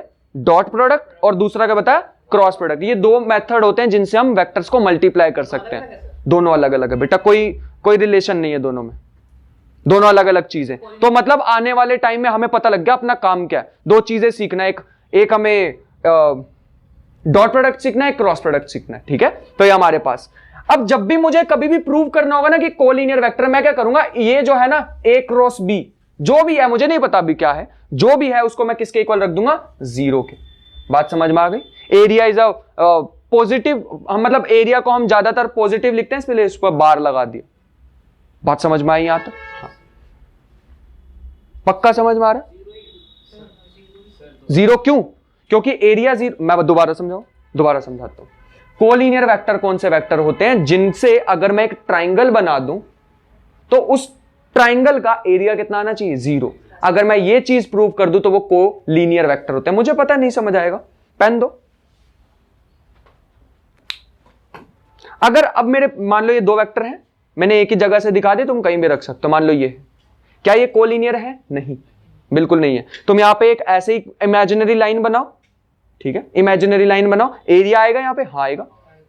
क्या होगा अब निकाल सकते हो ट्राइंगल का एरिया? मेरे हिसाब से तो ट्राइंगल ही गया ना ट्राइंगल, यही तो मतलब लिखा। अब तुम कहोगे ये क्या अजीब सी चीज लिख दी। अभी के लिए इतना याद रख लो, this is called area. Area कैसे होता है बताया जाएगा और बहुत अच्छे से समझाया जाएगा। तुमने आज से पहले नहीं सीखा होगा क्रॉस प्रोडक्ट, ऐसे पता लगेगा कि वो ए बी साइन थीटा क्यों होता है, ठीक है। दिस इज कॉल्ड अगर हम ये कर देते हैं तो हमें पता लग जाएगा कोलिनियर वेक्टर है। छोटी छोटी सी चीजें हैं, इसी पे बिल्ड करेंगे। आने वाले में देखोगे स्टेप बाय स्टेप हम चल रहे होंगे कि हमें एक क्रॉस प्रोडक्ट, अच्छा वहां सीखा था कि कोलिनियर वेक्टर होते हैं जिसमें क्रॉस प्रोडक्ट 0 होता है, ठीक है। नेक्स्ट इसी के साथ ही हमारे पास आ रहा है बेटा कोप्लेनर वेक्टर। ये तो बहुत से ज्यादा इंपॉर्टेंट है हमारे पास, कोप्लेनर वेक्टर। तो जो कोलिनियर वेक्टर होते हैं, हाँ, मैग्नीट्यूड सेम रहेगा क्या? इसमें मैग्नीट्यूड डायरेक्शन का कोई पंगा नहीं है। हाँ बिल्कुल बिल्कुल बिल्कुल बिल्कुल, इसमें मैग्नीट्यूड डायरेक्शन का कोई पंगा नहीं है। डायरेक्शन, हाँ मतलब इसकी डायरेक्शन सेम होनी चाहिए, सेम नहीं होनी चाहिए। ऑपोजिट भी हो सकती है, सेम भी हो सकती है, कोलिनियर तो जरूरी नहीं है ना कि कोलिनियर में एक इधर है दूसरा भी इधर हो सकता है, नहीं, एक इधर हो दूसरा इधर है, ये भी कोलिनियर है, एक लाइन में ही तो है। बात समझ में आ गई? मैग्नीट्यूड भी नहीं जरूरी, बस मेरे को ये है कि इसको ना, इसके जो हमारे पास एरिया जो है वो एक जीरो के इक्वल आना चाहिए। मतलब इससे ना कोई ट्रायंगल नहीं बनना चाहिए। ट्रायंगल कब नहीं बनेगा? जब ये एक ही लाइन में होंगे। अगर मान लो एक ऐसे है एक ऐसे है, एरिया जीरो, बना दो ट्रायंगल, बेटा मेरे हाथ को ऐसे ज्वाइन कर दो, लो बन गया ट्रायंगल, इसका एरिया आ सकता। अब कैसे बनाओगे ट्रायंगल? नहीं बनेगा ना, एरिया जीरो। अच्छा, जो कोऑर्डिनेशन वेक्टर्स होते हैं उनमें भी डायरेक्शन और उसका मैग्नीट्यूड इसका कोई पंगा नहीं है, हाँ, जिसमें बताया गया सिर्फ उसमें। ठीक है बेटा, क्वेश्चन तो यहां से कभी कभी छोटे छोटे बन जाते हैं कि इक्वल और ऑपोजिट वेक्टर में क्या फर्क है। कोई वेक्टर इक्वल है तो क्या वो ऑपोजिट होगा, सॉरी इक्वल है तो क्या वो हमारे पास पैरेलल होगा, ये सारी चीजें पूछी जा सकती हैं। ठीक है, उसके बाद कोप्लेनर वेक्टर क्या होता है। मैंने कोप्लेनर को एक बहुत अच्छा एग्जांपल से बताता हूं। क्या तुमने वो टीवी का डिब्बा देखा? नवा नवा टीवी लेके आते हैं, उसमें डिब्बा होता है। मैं क्या करता था बचपन में, वो डिब्बा लेके आए, रखा, किया ऐसे, है ना। मैं तो देखो मेरे पापा जो है ना वो मतलब फ्रूट वगैरह का काम करते हैं। उसमें क्या होता था, फ्रूट की ना पेटी आती है एक, वो लकड़ी की, वो देखिए लकड़ी की पेटी, उसको ऐसे रखो, और हम जब उसको बेचने जाते थे ना तो वो लकड़ी की पेटी को ना ऐसे करते थे और उसको ऐसे धक्का देते, बिल्कुल प्लेन हो जाती थी। ऐसा कभी काम किया तुमने फालतू? मैंने तो किया। टीवी का डिब्बा लो, उसके ऊपर जंप कर दो, फ्लैट हो जाता है ना। बस वही हमारे पास कोप्लेनर वेक्टर होते हैं।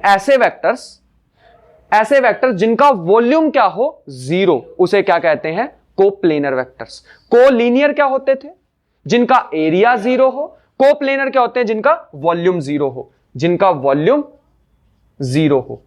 बेटा वॉल्यूम जीरो हो, इसका मैं थोड़ा सा और भी बताऊंगा तुम्हें, लेकिन धीरे धीरे बताऊंगा, एक साथ बताऊंगा तो मेरे को पता कंफ्यूज हो जाओगे। ठीक है, यहां पे मैं तुम्हें लिखवा भी सकता हूं डॉट बॉक्स प्रोडक्ट, भूल जाओ, कुछ नहीं है अभी, कुछ बॉक्स नहीं है यहां पे। वैसे यूज होता है एक बॉक्स प्रोडक्ट, हाँ, एक चीज अपने सिलेबस में भी है, ऐसा कुछ होता है, ए डॉट बी क्रॉस सी। देखा, देखते ही डर लग गया होगा, तो इसलिए मैंने लिखा ही नहीं। अपने अभी काम करनी है, जब आएगा तब सीख लेंगे। ठीक है ना। ये था एक शैतान, इसमें डॉट प्रोडक्ट भी है, क्रॉस प्रोडक्ट भी है। बस इतना याद रखो, ऐसे वेक्टर्स जिनका वॉल्यूम क्या, जिनका अगर मान लो जो वेक्टर्स अरेंज हो रखे हैं ऐसे अरेंज होने चाहिए सच दैट उनका वॉल्यूम क्या आना चाहिए? जीरो। सिंपल सा एग्जांपल बताया, इसमें एरिया जीरो, इसमें वॉल्यूम जीरो। किसमें? इसमें एरिया हो सकता है बेटा, इसमें एरिया हो सकता है। जैसे मैं तुम्हें एग्जांपल बताता हूं, मान लो ये ना वही टीवी का डिब्बा, और सबसे पहली बात इसमें टीवी नहीं है। अरे ऐसे ही थोड़ी तोड़ देंगे टीवी भी, ये आराम से बेचारा डिब्बा कभी मम्मी ने रखा होगा कि इसमें सामान डाल के रख लेंगे, और हम आए बाहर से खेलते खेलते पूरा फ्लैट, तो वो मेरे पास क्या, वॉल्यूम जीरो कर दिया हमने। समझ गए ना, मैं कुछ नहीं बना रहा हूं अब यहां पे फ्लैट करके, जो फ्लैट करके बना वो हमारे पास क्या आ गए? कोप्लेनर वेक्टर्स, लो बन गए कोप्लेनर। फ्लैट मतलब वॉल्यूम क्या हमने कर दिया? जीरो। क्या? उसमें एरिया खत्म कर दिया, इसमें वॉल्यूम खत्म कर दिया। इसमें वॉल्यूम, इसमें एरिया हो सकता है ना, फ्लैट होके एरिया तो बचा, इसमें एरिया खत्म कर दिया। पक्का बात समझ में आ गई? हाँ, नेक्स्ट चलते हैं। कोलिनियर हो गए, कोप्लेनर हो गए। नेक्स्ट हमारे पास जो आता है वो हमारे पास है इंपॉर्टेंट, जो कि है नल वेक्टर। नेक्स्ट जगह बनाते हैं नल वेक्टर। अब ये नल वेक्टर क्या होता है बेटा? इंपॉर्टेंट है ये भी हमारे पास, कि ये नल वेक्टर हमारे पास क्या होता है। नल वेक्टर, ये नल वेक्टर हमारे पास क्या होता है? इसको ना ऐसे रिप्रेजेंट करते हैं जीरो। अरे लेकिन इसकी जरूरत ही क्या पड़ी जब ये जीरो था तो, है ना। ये हमारे पास ऐसी चीज होती है जिसका मैग्नीट्यूड क्या होता है? जीरो, लेकिन इसकी डायरेक्शन क्या होती है? अनडिफाइंड। कभी कभी हम डायरेक्शन बता ही नहीं पाते, ऐसी सिचुएशन में हम क्या यूज करते हैं? नल वेक्टर या फिर जीरो वेक्टर। तो इसको जैसे मान लो एग्जांपल से बताते हैं तुम्हें ताकि समझ भी आए। मान लो एक बॉक्स है, इसमें इधर लग रहा था 10 न्यूटन, इधर लग रहा था मेरे पास 10 न्यूटन। बताओ टोटल फोर्स जीरो, किस डायरेक्शन में? खत्म, भूल गए, जितनी नॉलेज थी खत्म। नल वेक्टर, बात समझ में आ गई? जब हमें पता ही नहीं कि वो लेफ्ट है राइट है, जीरो वेक्टर। क्यों दोनों? इसलिए नल वेक्टर। पजल हो गए ना। इस केस में हमारे पास आता है नल वेक्टर। नेक्स्ट हमारे पास पोलर वेक्टर्स दो रह गए हैं अपने पे, दो कैटेगरी, जो कि लास्ट में बेटा इंपॉर्टेंट बचा के रखी हुई मैंने तुम्हारे लिए। एक है हमारे पास पोलर वेक्टर और दूसरा है एक्सियल वेक्टर।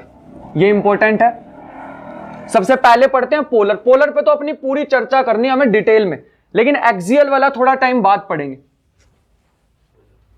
पोलर वेक्टर,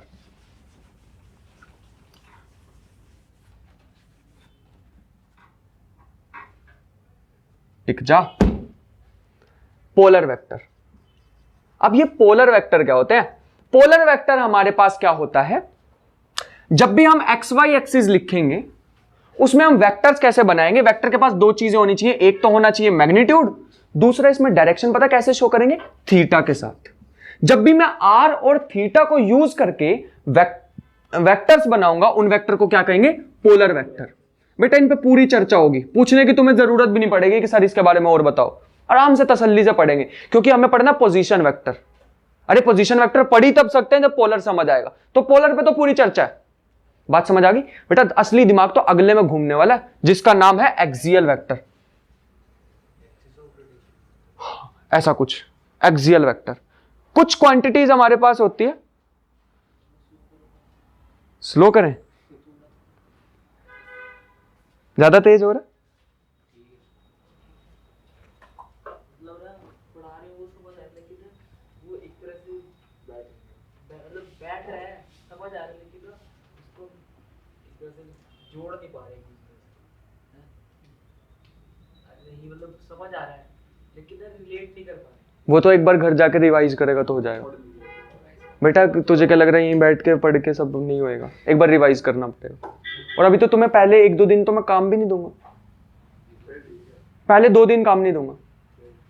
घर पे जाके सिर्फ इतना सा काम होगा, रिवाइज करना। मतलब कल जब तुम यहाँ पे आओ ना, और मैंने गलती से यहाँ पे लिख दिया पोलर वेक्टर, अरे तुम तो बिल्कुल पजल हो जाओगे, पोलर था क्या? वो नहीं होना चाहिए, बस पढ़ना है, कोई काम नहीं है। अब जब तक मैं पूरा वेक्टर कंप्लीट नहीं करा लूंगा तब तक होमवर्क नहीं दूंगा। क्या ये सही है? हाँ, तब तक मैं तुम्हें नहीं कहूंगा एचसी वर्मा, क्योंकि मेरे को पता अभी तो अरेंज भी नहीं हुई, अभी मेरे को काम भी नहीं देना। ठीक है, काम ही तुम्हें तब दूंगा मैं जब मेरे को पता होगा कि भाई मेरा वेक्टर खत्म। और 3 ही दिन लगाएंगे इस पर, ज्यादा नहीं लगाएंगे, लेकिन 3 दिन में ऐसा निचोड़ देंगे ना कि जेई एडवांस में भी अगर इसका क्वेश्चन अपने से पूछ लिया तो हो जाएगा। ठीक है, अगर बुक में पढ़ोगे ना तो वेक्टर जितना मैंने अभी तुम्हें पढ़ाया, अभी पहली लाइन ही वहां पे लिखते हैं, और वहां पे डेफिनेशंस लिख के दिखोगे, नल वेक्टर, ये वेक्टर, वो वेक्टर। कोई भी बुक उठा लेना, चाहे तो एचसी वर्मा भी उठा लेना, कुछ नहीं मिलने वाला ऐसा। तुम्हें जो पुली वुली बना के दिखाएं, ये बनाए ना डायग्राम, बेटा नहीं मिलेगा। इसलिए इन चीजों को जो मैं बोल रहा हूं, थोड़ा थोड़ा जो लग रहा है इंपॉर्टेंट, फटाफट नोट कर लिया कि ये पॉइंट रह ना जाए, ये भूल सकता हूं मैं, ये इंपॉर्टेंट लग रहा है, फटाफट नोट कर लिया उसको अपनी लैंग्वेज में। जरूरी है इतना हाई फाई इंग्लिश में लिखो, कैम्ब्रिज वाली? कुछ भी लिख लो बेटा, कुछ भी। और पहली बात, एक बात बताऊं जो हमेशा तुम्हारे साथ रह जाएगी, नोट्स ऐसे बनाओ जो तुम्हें ही समझ आए। सिर्फ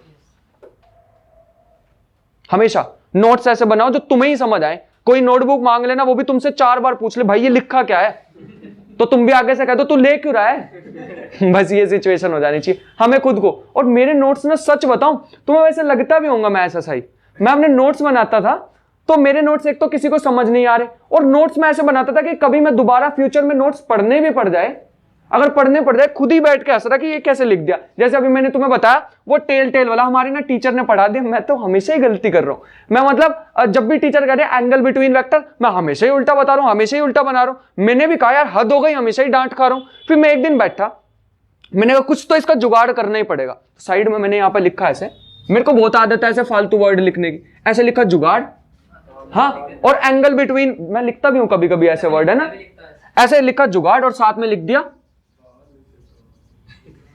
सच बात है ये, अभी भी मेरे पास मेरे नोट्स पड़े हैं, संभाल के रखे, ऐसे लिख दिया मैंने, और भाई मेरे को आज तक नहीं भूला। क्या ये एक फालतू सी बात से मेरे को चीजें याद हो रही हैं तो लिखो।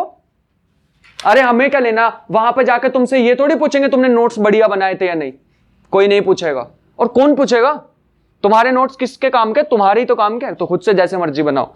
तुम्हें लग रहा है ना कि भाई अगर मेरे को यार ये पॉइंट सर ने बता दिया कि ये these 2 quantities are tensor quantity, फटाफट साइड पे लिख लिया। बात समझ आ रही है? मैंने यहां पे लिखा था scalar into vector is equal to क्या होता है? वेक्टर, फटाफट लिख लिया। कि बाकी सारी चीजें तो चलो वीडियो में से लिख लेंगे, ये ना रह जाए।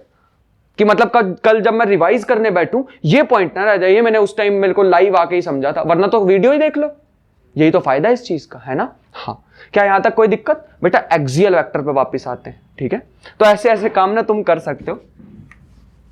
पोलर वेक्टर मतलब ये है कि जिसमें आर और थीटा यूज होता है। हाँ, वेक्टर को रिप्रेजेंट करने के लिए जब भी मैं आर और थीटा को यूज करूंगा then that vector is called polar vector. उसमें और भी चर्चा करेंगे, बहुत डिटेल में करेंगे। हाँ ना अभी रिजल्टेंट वगैरह कुछ नहीं आया, ठीक है। एक्सियल वेक्टर क्या होता है? आज ना मैं तुम्हें एक बड़ी अजीब सी चीज बताता हूं। मान लो ये ना मेरे पास एक सर्कल है, तुम्हें लग नहीं रहा होगा सर्कल, ये ना मैं क्योंकि 3D में बनाने की कोशिश कर रहा हूं, ऐसे बोर्ड से बाहर निकल रहा है, ऐसा सर्कल है, ठीक है। और ये ना इसमें एक एक्सिस है। एक्सिस का मतलब एक इमेजिनरी लाइन मैंने अपने दिमाग में बना लिया। अगर कोई भी चीज घूम रही है, थोड़ी आंखें बंद करो और सोच के देखो, कोई भी चीज घूमती है तो तुम्हें ऐसे नहीं लगता वो एक सेंटर के अबाउट ही घूमती होगी, है ना, वही वाली एक्सिस। क्या एक्चुअल में कोई एक्सिस होती है? नहीं, कोई एक्सिस नहीं होती। तो ये मैंने क्या खुद से बनाई? हाँ, मैंने अपने दिमाग से बनाई, क्योंकि मेरे को यहां से बात समझ आ जाएगी। हाँ, तो ये मान लो ऐसे ना घूम रही है, स्टार्टिंग में ना मैं ही घूम रहा हूं, किसी को क्या ही घुमाना, मान लो मैं ही घूम रहा हूं इस पे। स्टार्टिंग में मैं यहां था और थोड़ी देर बाद 5-6 मिनट बाद मैं यहां पे आ गया। बात समझ पा रहे हो? मैं एंगल चल गया मान लो π/3। किसी को पता है π/3 का मतलब? 60 डिग्री में चल गया, ठीक है। इस 60 डिग्री को बड़ा अजीब लगेगा तुम्हें सुनने में, लेकिन इस 60 डिग्री की ना डायरेक्शन भी होती है अपनी फिजिक्स में। ऐसा तो नहीं सुना था आज तक, है ना। इस 60 डिग्री की डायरेक्शन भी होती है, ऐसे रिप्रेजेंट करते हैं इस एक्सिस पे 60 डिग्री एन कैप। क्या याद है तुम्हें, हमने वो एंगुलर वेलोसिटी की थी, एंगुलर डिस्प्लेसमेंट की थी। This thing is called angular displacement. बेटा डिस्प्लेसमेंट वर्ड आ गया तो अपने दिमाग में ये तो आ ही गया होगा कि हमारे पास डिस्प्लेसमेंट है तो थिंग इज वेक्टर क्वांटिटी। हाँ, ये तो समझ आ ही गया होगा। कुछ ना कुछ मैंने डिस्प्लेसमेंट की बात की है। एंगुलर वेलोसिटी भी हम ऐसे ही रिप्रेजेंट करते हैं। एंगुलर वेलोसिटी हमारे पास फॉर्मूला पता क्या होता था? वो omega is equal to theta upon में टी, बताया भी हुआ शायद। ये होता है हमारे पास थीटा। लेकिन ये थीटा अगर वेक्टर क्वांटिटीज हैं तो यार डायरेक्शन भी होनी चाहिए। लेकिन तुम तो ये भी कह सकते हो कि सर आपने ऊपर ही क्यों ली डायरेक्शन, नीचे क्यों नहीं ली, है ना। ये भी तो कह सकते थे, ऊपर ही क्यों ली नीचे क्यों नहीं ली, इसीलिए मैंने एन कैप लगा दिया। मैंने बताया किसी भी चीज पर अगर टोपी लगा दो तो उसका मतलब डायरेक्शन बता रहा है। तो एन कैप लगाऊंगा तो ऊपर की डायरेक्शन, और नेगेटिव एन लगाऊंगा तो नीचे की डायरेक्शन। बात खत्म। हमने बना दी आज से एक चीज न्यू, अभी अभी बैठे बैठे बनाई। बेटा ये और भी ज्यादा इसमें डिटेल हम करेंगे रोटेशनल मैकेनिक्स में, सर्कुलर मोशन में। फिलहाल के लिए इतना याद रखो। लेकिन ये आई कैसे डायरेक्शन बताऊं एक बार। इसमें हम यूज करते हैं राइट हैंड थंब रूल। क्या सुना है कभी ऐसा? अपनी ना फिंगर को कर्ल करना होता है। मेरे यहां से चलना स्टार्ट हुआ, ऐसे घूम रहा है ना, अपनी फिंगर को लो, यहां पे रखो और ऐसे कर्ल करो। थंब कहां है? ऊपर लो बन। अगर मान लो ये ऐसे ना घूम के ऐसे घूम रहा होता तो क्या कैसे घुमानी पड़ती? यहां पे रख के इधर से आना। क्या एक क्वेश्चन के लिए उंगलियां तोड़वा लूं? नहीं, ऐसे बना लो, इसे ऐसे बना लो। क्या वापिस आ रही? थंब कहां है? ऐसे डायरेक्शन देते हैं। तो ये वाली जब भी मैं एक्सियल वेक्टर लिखूंगा ना बेटा, इसकी डायरेक्शन दी जाती है राइट हैंड थंब रूल।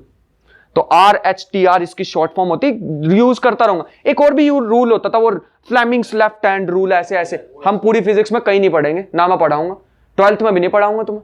और यूज है उसका, देखना NCERT, ये RT वो RT, हर टीचर बताता रह जाएगा तुम्हें। मैं नहीं पढ़ाऊंगा कभी भी। एक ही चीज याद रखना, जब भी मैं तुम्हें बोलूं क्रॉस प्रोडक्ट, याद आ जाना चाहिए तुम्हारे माइंड में कि सर ने एक दिन बताया था राइट हैंड थंब रूल। बात खत्म।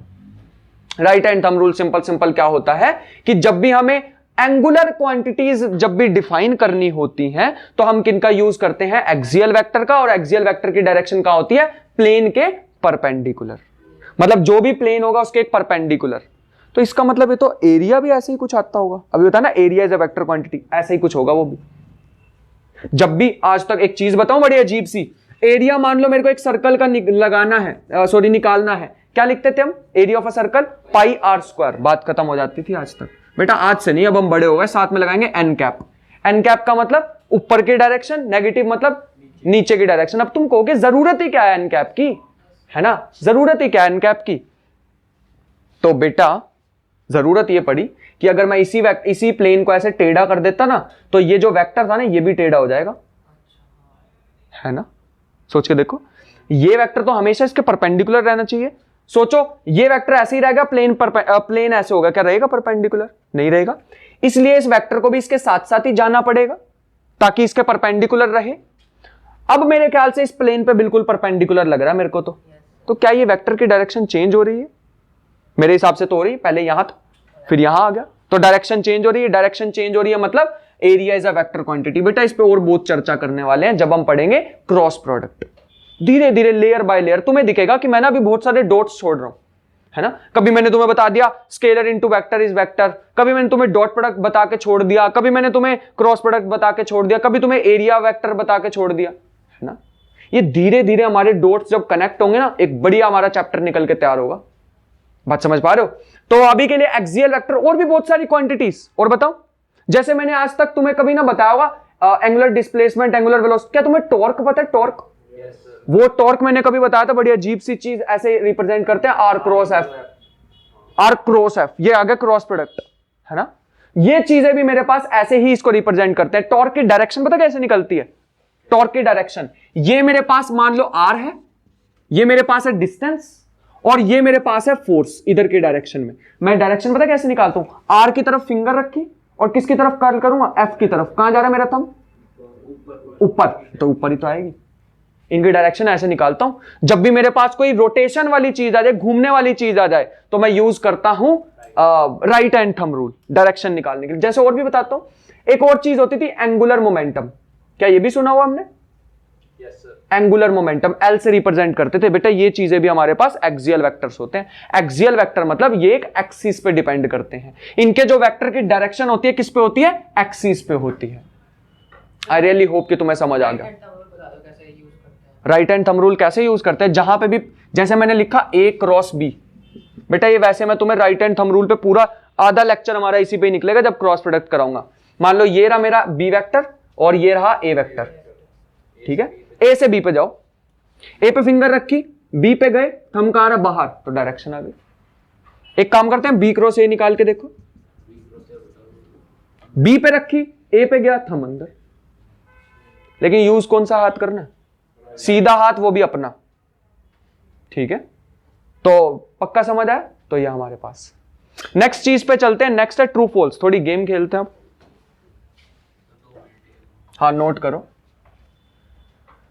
नेक्स्ट कुछ हम ट्रू फॉल्स करने वाले हैं। एक्सियल वाला दोबारा बता दे। एक्सियल वेक्टर का मतलब इतना होता है कि कभी भी मैं वेक्टर की डायरेक्शन चेंज करूं in a circular motion, in a circular trajectory. Circular मतलब जब भी कोई वेक्टर गोल घूम रहा हो, जब भी कोई चीज गोल घूम रही हो, तो उसको रिप्रेजेंट करने का मेथड, उसको रिप्रेजेंट कैसे करते हैं, वो कैसे वेक्टर होते हैं? एक्सियल। उनकी डायरेक्शन कैसी होती है? एक एक्सिस के अलोंग, जिस जैसे ये मान लो कोई पार्टिकल ना, जैसे तुम्हारे पास एक बोतल है ना, इस बोतल पे ना एक पार्टिकल घूम रहा था, एक पार्टिकल घूम रहा है। जैसे मेरे पास बोतल होगी, दिखाना। जैसे मान लो ये बोतल है, ये बोतल पे ना यहां पे कोई पार्टिकल है, दिख रहा है एक ब्लैक कलर का, है ना। ये पार्टिकल ऐसे घूम रहा है, ऐसे घूम रहा है, तो ये एंगुलर डिस्प्लेसमेंट कर रहा होगा। एंगुलर डिस्प्लेसमेंट होती क्या? सर्कुलर मोशन में पढ़ेंगे, लेकिन वर्ड क्या यूज हुआ?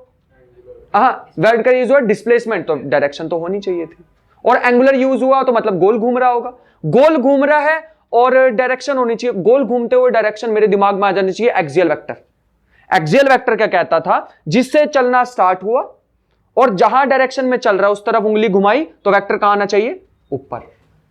क्या पक्का समझ आ रहा है? अगर कोई चीज मान लो ऐसे ऐसे ऐसे ऐसे गोल घूम रही है, गोल घूम रही है, गोल घूम रही है, तो मेरे पास उसकी डायरेक्शन क्या आ जाएगी? ऊपर। अभी इस पे और भी बात करेंगे। बात समझ आ गई यहां तक?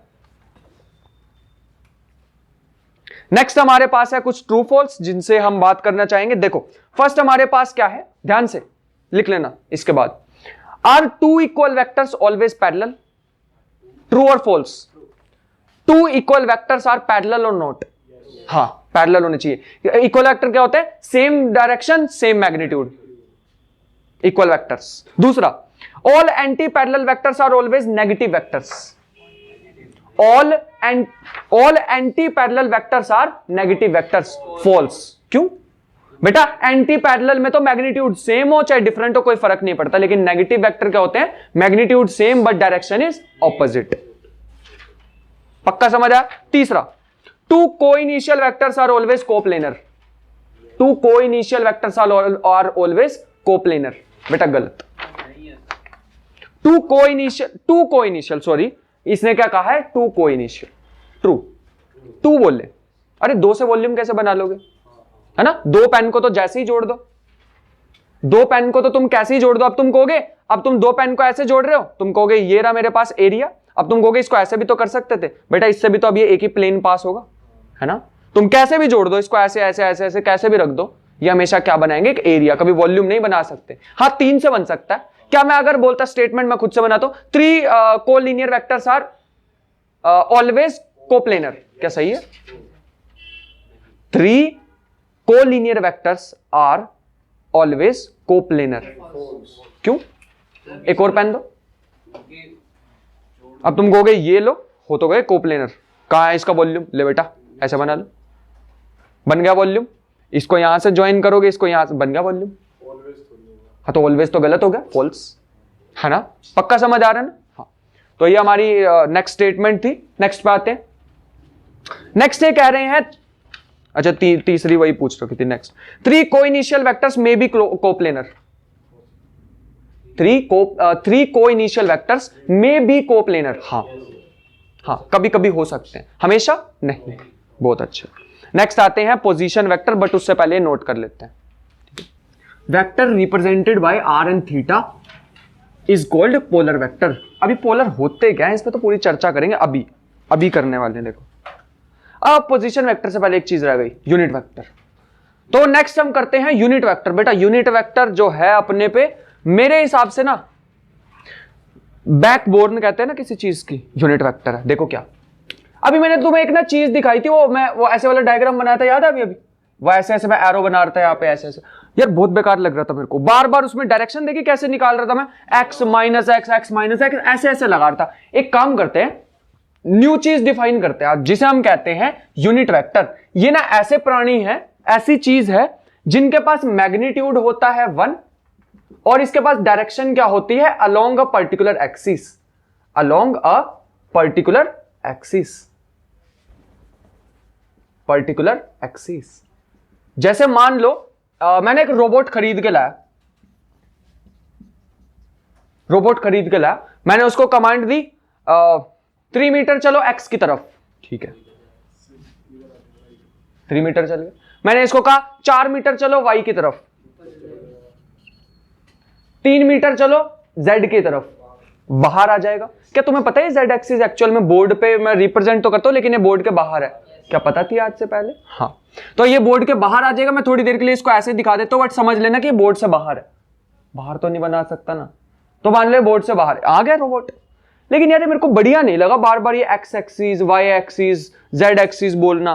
कुछ न्यू बनाए जिससे मेरे को हर बार पता लग जाए कि ये डायरेक्शन। जैसे मैं तुम्हें कोई नंबर बोलूं और तुम्हें पता लग जाए झट से कि भाई ये इस डायरेक्शन की बात कर रहे हैं। जैसे मैं मान लो तुम ओरिजिन पे खड़े हो, मैंने बोला 3 चलो, कहां जाओगे? अरे कहीं चले जाएंगे, मेरी मर्जी। तुमने कौन सा डायरेक्शन बताई है, मैं चला गया एक्स की तरफ और तुम कहोगे ओए तुम वहां कैसे गया, मैंने तो जेड की तरफ कहा था। तो डायरेक्शन बताओ, डायरेक्शन निकालते हैं, मतलब डायरेक्शन की जरूरत तो पड़ रही है। एक काम करते हैं, क्या तुमने वो पुरानी अपनी वो एक्स एक्सिस वाई एक्सिस देखी थी क्या?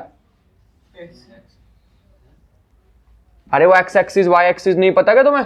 कार्टेशियन प्लेन, हाँ वो वाली। इसके लिए एक काम करते हैं, हर एक चीज को ना एक एक यूनिट मान लेते हैं। वैसे ही तो करते थे ग्राफ पेपर पे, है ना।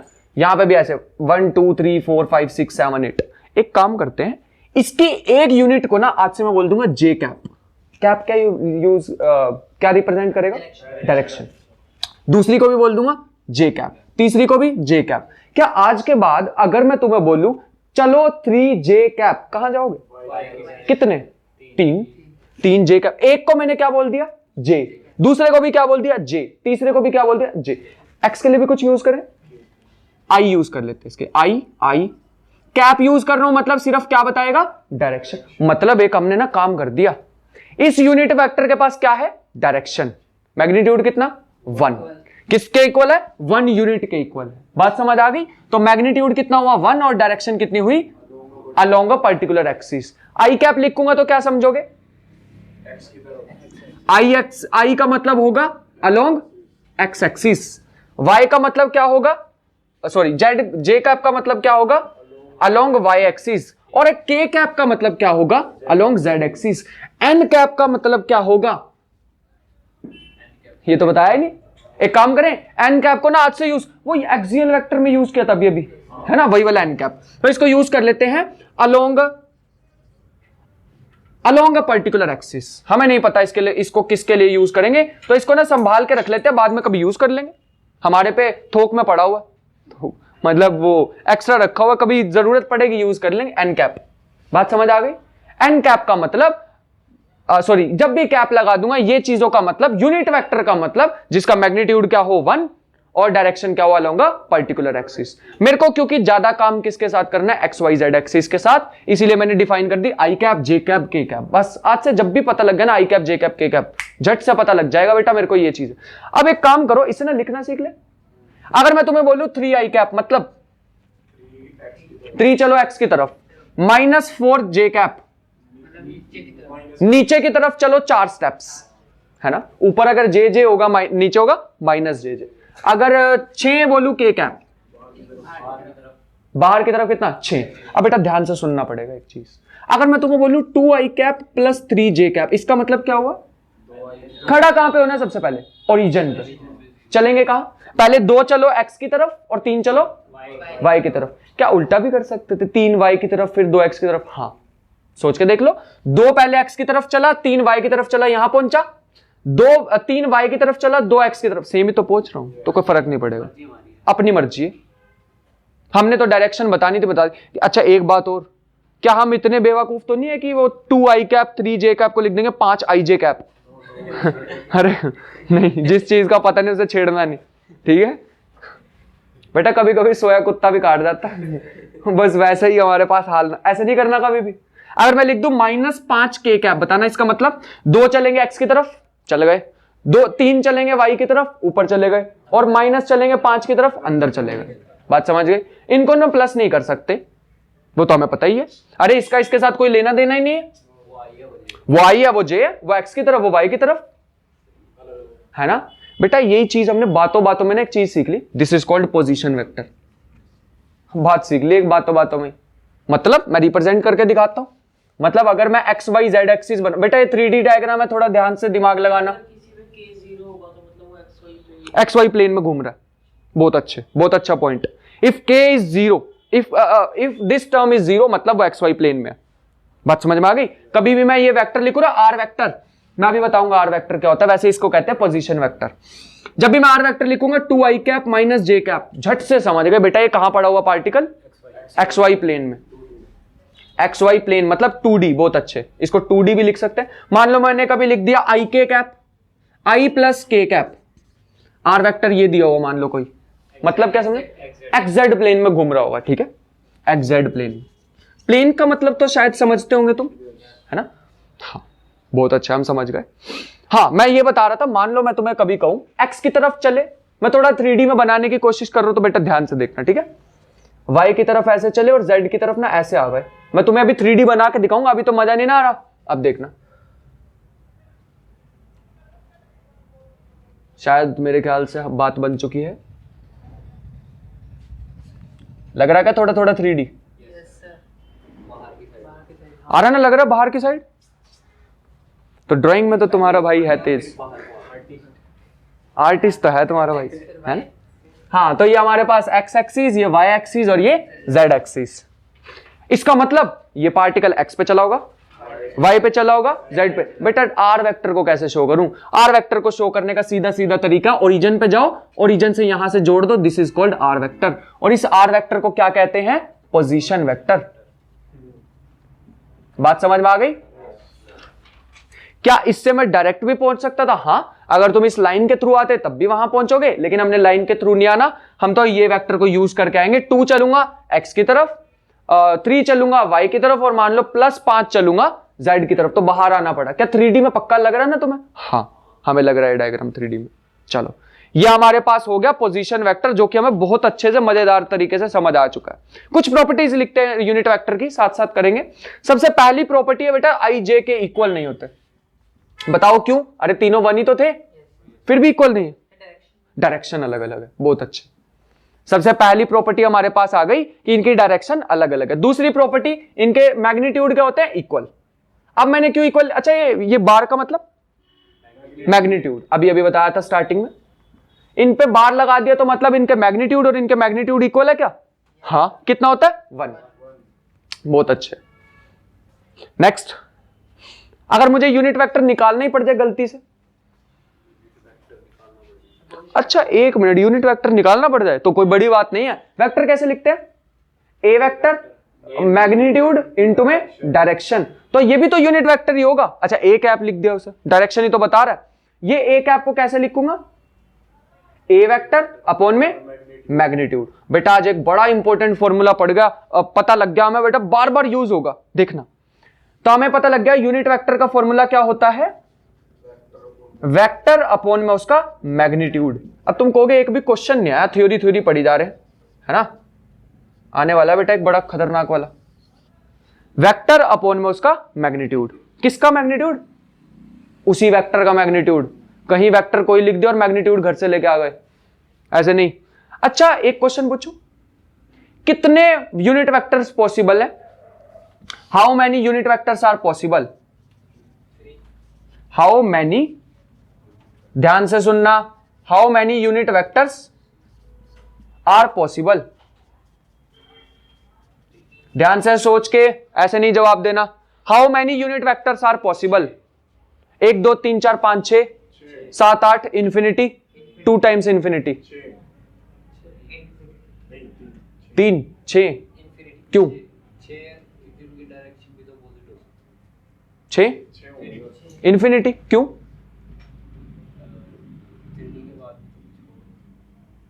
क्या मैंने यहां पे बोला एक्स वाई एक्सिस की कोई बात की? कोई बात की?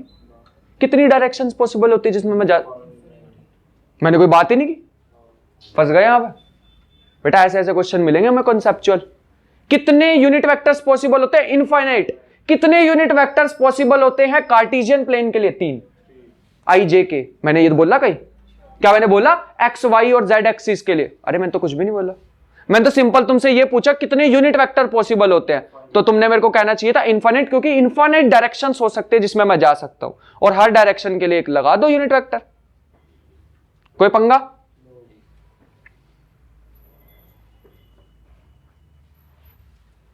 आई रियली होप कि तुम्हें बातें समझ आ रही हैं। क्या चीज? हाँ बेटा ये फॉर्मूला है। सर जो आपने पोजीशन वेक्टर में जैसे कि ओरिजिन से जोड़ा सर, ये और वो पॉइंट जोड़ा है सर, तो ऐसे जुड़ा है मतलब? हाँ ऐसे ही जुड़ा जैसे कह रहे हो। हाँ 3D में बोर्ड के बाहर आके सर, या इस कोने से उस कोने एग्जैक्टली वैसे जुड़ा है। अगर मैं इसको थोड़ा कंप्लीट करूं ना बेटा, एक क्यूब जैसा है ना? अभी तुम्हें पता लगा बेटा, इसे कहते हैं पैरेललोपाइप्ड। न्यू चीज पैरेललोपाइप्ड। पैरेललोग्राम पता है? उसको 3D में अगर देखेंगे तो पैरेललोपाइप्ड। स्क्वायर पता है? स्क्वायर का 3D version parallelogram, 3D version parallelepiped. बात खत्म। इतनी सिंपल सिंपल सी चीज है। मतलब क्यूब लिया और जैसे वो मैं बता रहा था, वो हमारे घर रोम्बस का बना नहीं बैठा अभी तक। रोम्बस का बनेगा भी नहीं। Rhombus pipette. अच्छा मैं बताता हूँ ना, जब वो मैंने बताया ना, मेरे पापा जो है वो फ्रूट का काम करते हो ना, पेटी लेके आते थे, जैसे ही खाली हो जाती थी ना, वो उसका पहले क्या करना होता है, उसको ऐसे पिचकाने के लिए ना पहले उसके साइड से वो निकालनी पड़ती है लकड़ियां। निकाल दी, शायद तुम्हें नहीं भी समझ आ रहा होगा। बस इतना समझ लो मैंने रखा। और ना मैं उस पर पता क्या करता था, पहले तो छोटा सा था, अब इतनी जान भी नहीं थी, अभी तो मैं ऐसे करके पिचका दूंगा, पहले नहीं होता था। पहले क्या करते थे, पेटी रखी और ऐसे लात मारी उस पर, पूरी नहीं पिचकती थी, वो थोड़ी ऐसे टेढ़ी हो जाती थी। क्या माइंड में पिक्चर बनी कैसी बोल रहा हूँ मैं? ऐसे टेढ़ी हो जाती थी, ऐसे। वो होता है पैरेललोपाइप्ड। स्पेलिंग क्या होता है? स्पेलिंग का क्या करेगा वे? इसे कहीं कहीं ना पैरेललोपिपेड भी बोलते हैं, 2 प्रोनाउंसिएशन, ठीक है? पैरेललोपाइप्ड, पैरेललोपिपेड। बस ऐसे समझ लो, क्यूब ली, गुस्सा आया, मुक्का मारा, टेढ़ी हो गई, पैरेललोपाइप्ड। बना के दिखाओ, मेरे को आती है, आर्टिस्ट तो है ही तुम्हारा भाई, कोई जरूरत नहीं है। तो नेक्स्ट पे चलते हैं। नेक्स्ट हमारे पास पोजीशन वेक्टर को भी एक बार ढंग से लिख लेते हैं बेटा। यहां पे इसके साथ कहीं लिख लेना, R vector is equal to X I cap plus Y J cap plus Z K cap. ये एक्स वाई जेड क्या है? कोई भी नंबर, कोई भी नंबर, 1 2 3 4 -1 -2 √2 -3 कुछ भी। बात ही खत्म। हम तो e की पावर माइनस आयोटा, बात ही खत्म। इन शॉर्ट ये हो गया हमारे पास। उसके बेटा नेक्स्ट पे चलते हैं डिस्प्लेसमेंट वेक्टर, फिर रिजोल्यूशन करेंगे। फटाफट चलते हैं डिस्प्लेसमेंट वेक्टर। हाँ कुछ कह रहे थे क्या?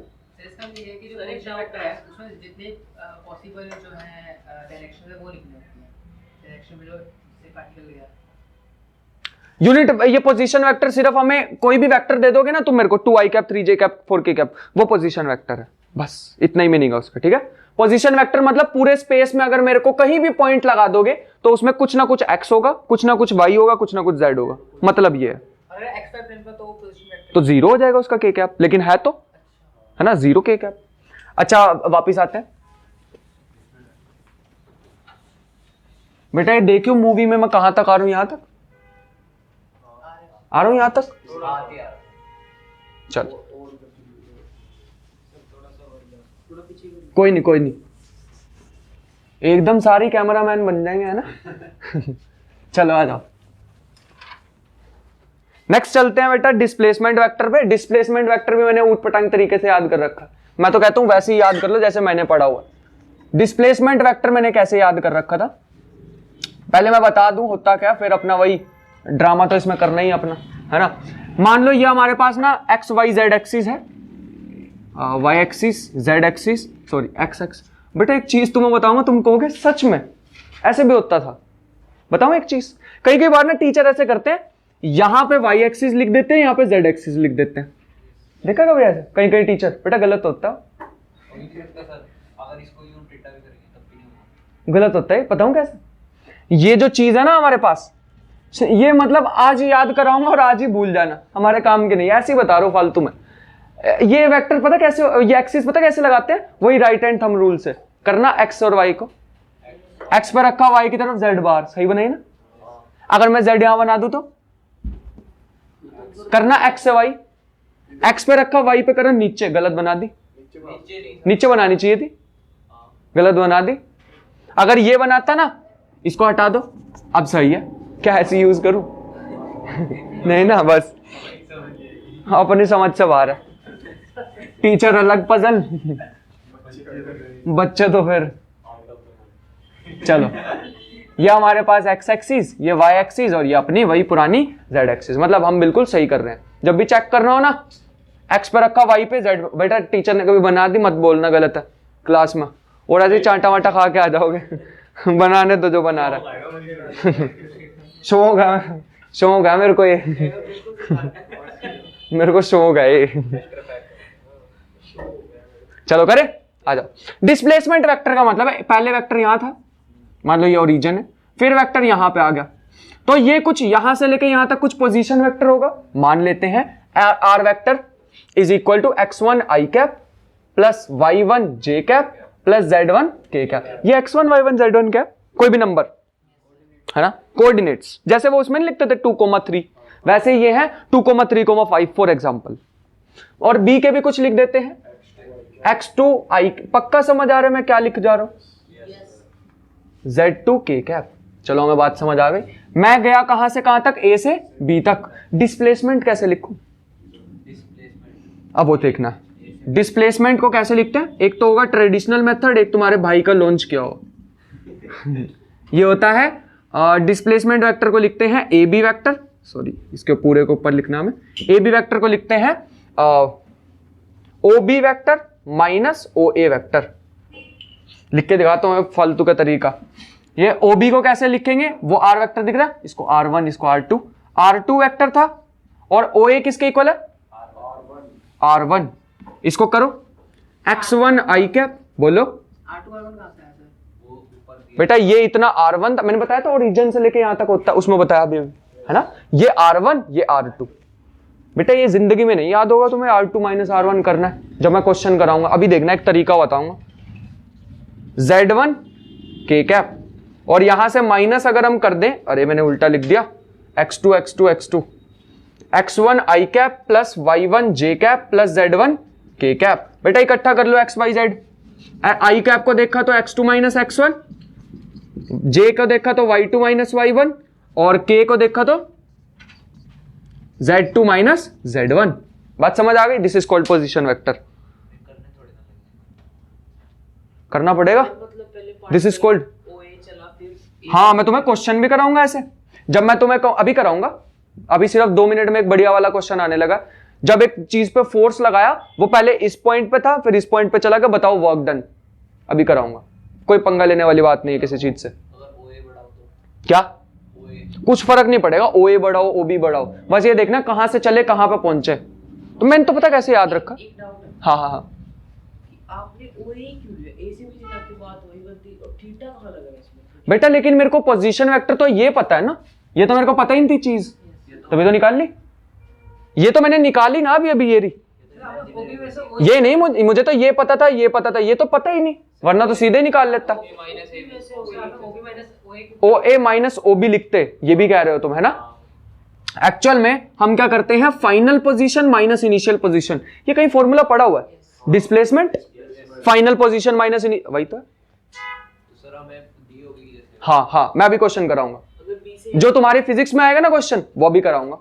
मैं नहीं कराने वाला हूं मैथ के क्वेश्चन तुम्हारे को 2i cap 3j cap minus करके बताओ कितना आ रहा है। बी से ए जाए बी से जाए तो a माइनस बी।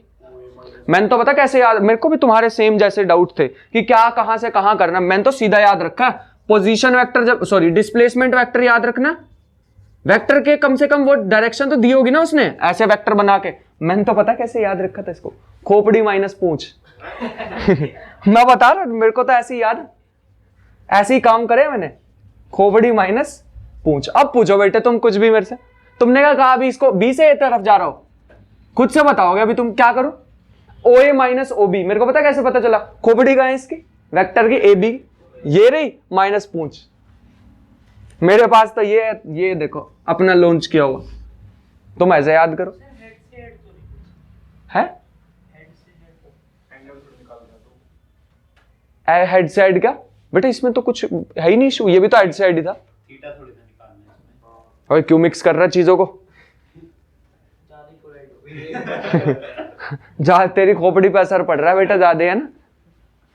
चलो एक क्वेश्चन करते हैं बेटा, बहुत देर हो गई, ये खोपड़ी हाथ पैर पता नहीं क्या क्या, तो एक काम करते हैं क्वेश्चन करता है, वो भी थोड़ा बढ़िया सा।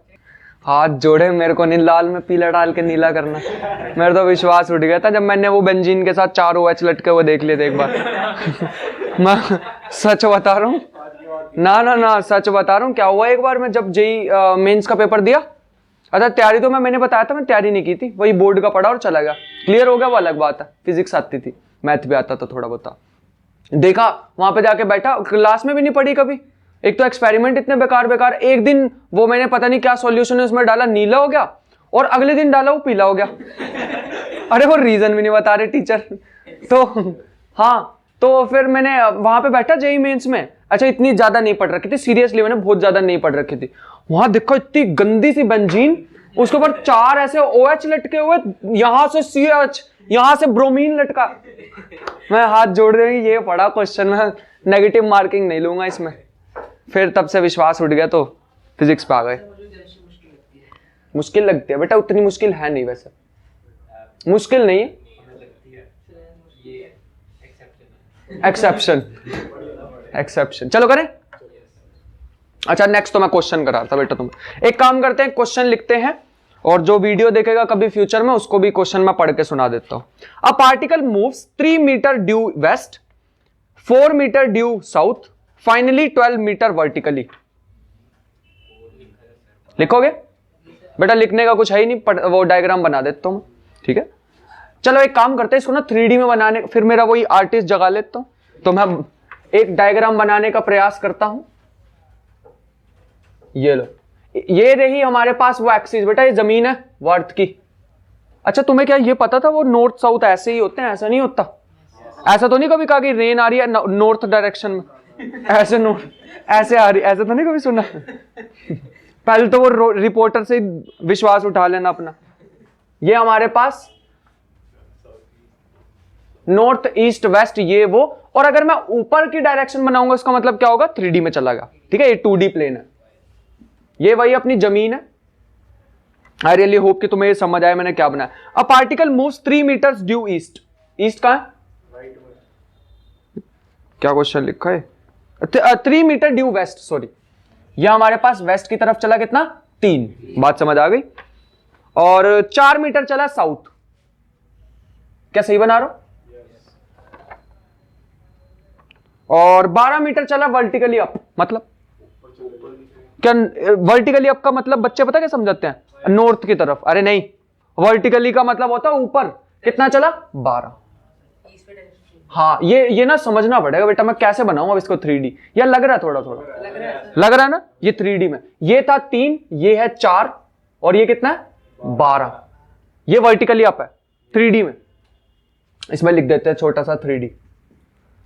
हाँ, ये हमारा क्वेश्चन क्या पूछ रहे हैं? The distance and the magnitude of displacement travelled by the particle. थोड़ा बढ़िया क्वेश्चन, जितना लग रहा है उतना आसान है नहीं। करते हैं, साथ में करते हैं बेटा। क्वेश्चन मैं समझाता हूं। एक पार्टिकल है, जैसे मान लो मैं ही हूं, मैं यहां पे खड़ा था। पहले मैंने क्या किया? मैं 3 मीटर चला वेस्ट की डायरेक्शन में, फिर मैं 4 मीटर चला साउथ की डायरेक्शन में, फिर मैं 12 मीटर चला ऊपर हवा में क्रिश तो मैं ऊपर चल गया 12 मीटर। बात समझ आई? हमें निकालना है डिस्टेंस। अरे डिस्टेंस तो निकालना बड़ा आसान होता है। क्या होता है distance? Total path travelled by a body. वही पुरानी से अपनी डेफिनेशन। कितना चला टोटल? 19 मीटर। अरे ये तो आसान था। दूसरा डिस्प्लेसमेंट। डिस्प्लेसमेंट का इन्होंने कहा मैग्नीट्यूड बताओ। डिस्प्लेसमेंट होता था shortest path travelled by a body. Shortest path, यहां से यहां जाने का सबसे छोटा रास्ता। मेरे हिसाब से तो बेटा ये ऐसे ही चले जाओ। नहीं, ऐसे ही चले जाओ। लेकिन निकाल लू कैसे? ये 5 आ जाएगा, ये 12 हो जाएगा, 5 और बहुत अच्छे, बहुत अच्छा होता है इसने। तुम्हें पता है 3 और 4 की हाइपोटेन्यूज कितनी होती है? 5। ये तो ट्रायंगल में पढ़ा है तुम्हें, वो 37 53 वाला। 3 4 की हाइपोटेन्यूज होती है 5। ये 5 ये 12, तो ये कितना? अरे आता हमें। बहुत बढ़िया, बहुत बढ़िया। 13 ही है। अरे ठीक तो, मैंने क्या गलत कहा? समझ आया? 13 लो आ गई इसकी डिस्प्लेसमेंट। डिस्टेंस कितनी आई? 19। अगर ये रास्ते से जाते तो 19 चलना पड़ता और सीधे ही जाते तो 13। तभी तो उसे डिस्प्लेसमेंट कहते हैं, शॉर्टेस्ट पाथ। पोजीशन वेक्टर पूछे तो अगर मान लो इसका पोजीशन वेक्टर पूछे तो कैसे बनाए भैया? चलो आ जाओ बनाते हैं साथ में। मेरे को इसके लिए डिफाइन करनी पड़ेगी। मान लो ये है एक्स एक्सिस, इसे मान लेते हैं वाई एक्सिस, इसे मान लेते हैं जेड एक्सिस। क्या सबको समझ आया? सर वाई तो ऊपर जाएगी। क्यों क्यों क्यों? अब बेटा मैंने वो प्लेन नीचे बना दिया एक्स वाई वाला। अच्छा मैंने बताया था अभी तुम्हें वो चीज बताओ, क्या एक्स वाई जेड सही बनाई है कि नहीं? बताओ। एक्स पे रखा, वाई पे करा ऊपर। ठीक बनाया मैंने। सर आपने यूं टेढ़ी कर दी ना थोड़ी सी। हाँ हाँ हाँ, जेड एक्सिस ऐसे ही मान लो ना बेटा। अब ठीक है क्या? X Y Z axis. इसको अगर मैं पोजीशन वेक्टर को लिखना चाहूं, ये जो पोजीशन वेक्टर आर वेक्टर, इसको कैसे लिखेंगे बताओ? एक्स की तरफ, ध्यान से सोच के, एक्स की तरफ -3 आई कैप। अरे उल्टा नहीं चल रहे एक्स की तरफ, वो 3 मीटर आगे, 4 मीटर, सॉरी कितना, -4 मीटर जे कैप। क्यों -4? पीछे आए पीछे। और 12 मीटर के कैप। पॉजिटिव क्यों लिखा? ऊपर ही तो जा रहे हैं। क्या मैं तीनों चीजें समझ आ गई? एक क्वेश्चन से बहुत सारा कुछ सीख लिया। और मैथ का क्वेश्चन थोड़ी था, फिजिक्स का है। डिस्टेंस भी सीखी, डिस्प्लेसमेंट भी सीखा और पोजीशन वेक्टर भी सीखे। एक और क्वेश्चन पूछ लो इसी के साथ, एक बार खुद करके देख। हाँ, क्या तुम्हें ये पक्का समझ आया? 3 4 5 12 13। बहुत अच्छे। पाइथागोरस से भी हो हाँ, पाइथागोरस से। नहीं सर पाइथागोरस इजी लग रहा है। दूसरे में ले लीजिए पाइथागोरस। एक काम करते हैं,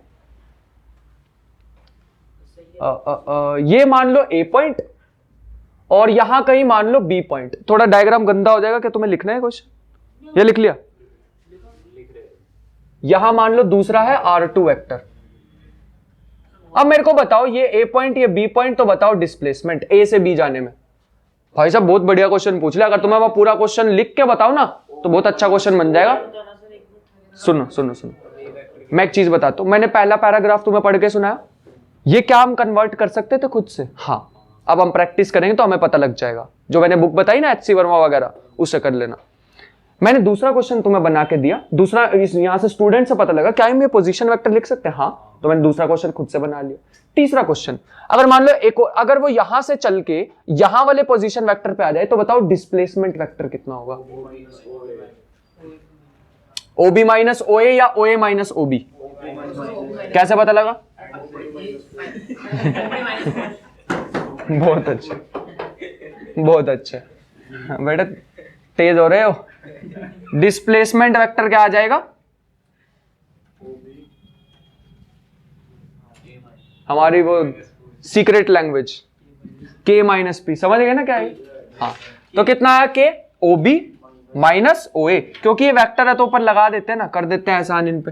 R2 vector minus R1 vector, हमें आता है R2 कितना है बताया ही नहीं, 3i cap plus 4j cap, sorry minus 3i cap minus 4j cap और प्लस 11k कैप। अरे बी है ना, क्या अब तो ऐसे आ रहा है ना, ऐसे बना दिया मैंने। 11 कैसे है? बट मैंने खुद से लिखा, मैंने खुद से लिखा ये कुछ है नहीं। हाँ, R2 कितना है minus 3i cap minus 4j cap plus 11k cap. R1 कितना है, 12 नहीं होगा सर। क्या हुआ 11 का 11 ठीक है सर, ठीक वह क्या हो गया? R2 R1 अब 11 तो मैंने खुद से लिखा ना। हाँ, मान लो ये ना 3i कैप 3, मैं कुछ और बताना चाह रहा हूं तुम्हें, इसे प्लस करो, अभी बताता हूं क्यों ऐसे किया, मैं कुछ और समझाना चाह रहा हूं। प्लस में 12k कैप, अबे फिर से मैंने इसे प्लस कर दिया, माइनस माइनस, मैं कुछ समझाना चाह रहा हूं तुम्हें क्या, कि यहां पे हमें दिखा minus 3i cap minus 4j cap plus 11k cap, इसको ओपन करो, plus 3i cap plus 4j cap minus 12k cap, total कितना है माइनस k कैप। देखो ये तो कैंसिल, इसका मतलब तो ये बताना चाह रहे हैं कि सिर्फ वो y डायरेक्शन में चला है थोड़ा सा नीचे की और एक पीछे आया। हाँ, तो यही तो हमें भी पता था, पहले ऊपर था और नीचे आ गया होगा कितना, एक, और वो किस डायरेक्शन में, सिर्फ और सिर्फ z में। ये मतलब है इसका, मतलब जानने की वैसे उतनी जरूरत नहीं है, लेकिन उतना छोड़ने की भी जरूरत नहीं है हर चीज। बात समझ पा रहे हो? हाँ, हमने एक ही क्वेश्चन से बेटा उसका निचोड़ लिया, जान निकाल ली क्वेश्चन की। एक और करते हैं बढ़िया वाला, पहले से नोट करो। Find the displacement vector in the time interval, sorry in the time interval t is equal to 1 second to t is equal to 3 seconds। अरे बहुत easy, t is equal to 1 पे कितना होगा, टी वाले 1 डालो, 2i cap plus 2j cap plus 10k 2 ही बनेगा, हाँ 2j cap plus 10k cap. आगे R2 2i cap 2i cap plus 10j cap plus 10k cap. इसका मतलब अगर मैं इसे ड्रॉ करना चाहूं तो एक पॉइंट यहां पे होगा कहीं पे, एक पॉइंट यहां पे होगा, ये R1 वेक्टर होगा मान लो, और ये होगा हमारे पास R2। अब तुम कहोगे बार बार R1 R2 आप ऐसे क्यों बना रहे हो, ये लो बेटा खुश रहो तुम, R1 यहां पे R2, ये गया मैं a माइनस a और ये b। अभी भी फॉर्मूला क्या है, वही अपना k माइनस p है ना। इसका फाइनल क्या आएगा, डिस्प्लेसमेंट वेक्टर। अच्छा डिस्प्लेसमेंट को ना सिंबल तो नहीं बताया अभी मैंने, डिस्प्लेसमेंट का सिंबल होता है delta R vector, change in position is called displacement. ये वैसे मैं चीज तुम्हें काइनेमेटिक्स में लिखवाऊंगा, इसीलिए मैंने सिंबल पे ज्यादा ध्यान दिया नहीं। हाँ, सिंबल पे अगर मैं ध्यान दूं तो चेंज ही तो कर रहे हैं, R2 माइनस R1, तो चेंज को रिप्रेजेंट करते हैं डेल्टा से। सीधा सीधा निकालना कितना आ रहा है, मेरे ख्याल से तो आ रहा है 8j कैप, तुम देख लो, मेरे हिसाब से तो ये आ रहा है। इसका मतलब ये पार्टिकल की जो पोजीशन, ये पार्टिकल चल किस डायरेक्शन में रहा है, j कैप की डायरेक्शन में। हाँ ऐसे इसमें ऊपर, ठीक है। आई रियली होप कि तुम्हें यहां तक बातें समझ आई हो, और इसी के साथ अपना प्रवचन यहीं पे एंड करते हैं, ठीक है। क्या बेटा माइनस करके देख ले, सारे उड़ जाएंगे, 2 में से 2, 10 में से 10, सब माइनस, बस बात इसमें खत्म हो जाएगी, ठीक है। तो यहां पे अपना आज कंप्लीट, ये मेरे ख्याल से मैंने रिजोल्यूशन से पहले हमने सारा कवर कर लिया है। कल करेंगे रिजोल्यूशन और एडिशन सब्ट्रैक्शन, जिसमें बेटा बहुत सारी ट्रिक्स आने वाली हैं जो अपने काम की हैं, और मजा भी आने वाला कल इससे डबल, क्योंकि हमने मेन बातें सीख ली ना। अब तुम घर से पढ़ के आओगे एक बार और तुम्हें मजा आ जाएगा कल करके, क्योंकि स्पीड से इससे ज्यादा स्पीड रखेंगे, ताकि इसलिए चाहता हूं कि घर से पढ़ के आना थोड़ा सा, जितना आज करा है। कोई होमवर्क नहीं है, 2 दिन 3 दिन जितना वेक्टर चलेगा, तीसरे दिन जैसे ही खत्म हुआ तब होमवर्क दूंगा मैं, अभी कोई होमवर्क नहीं है, बस इतना चाहता हूं कि तुम इसको पढ़ के आ जाना। बात समझ आ गई? तो इसी के साथ लेक्चर को कंप्लीट करते हैं और मिलते हैं कल, बाय।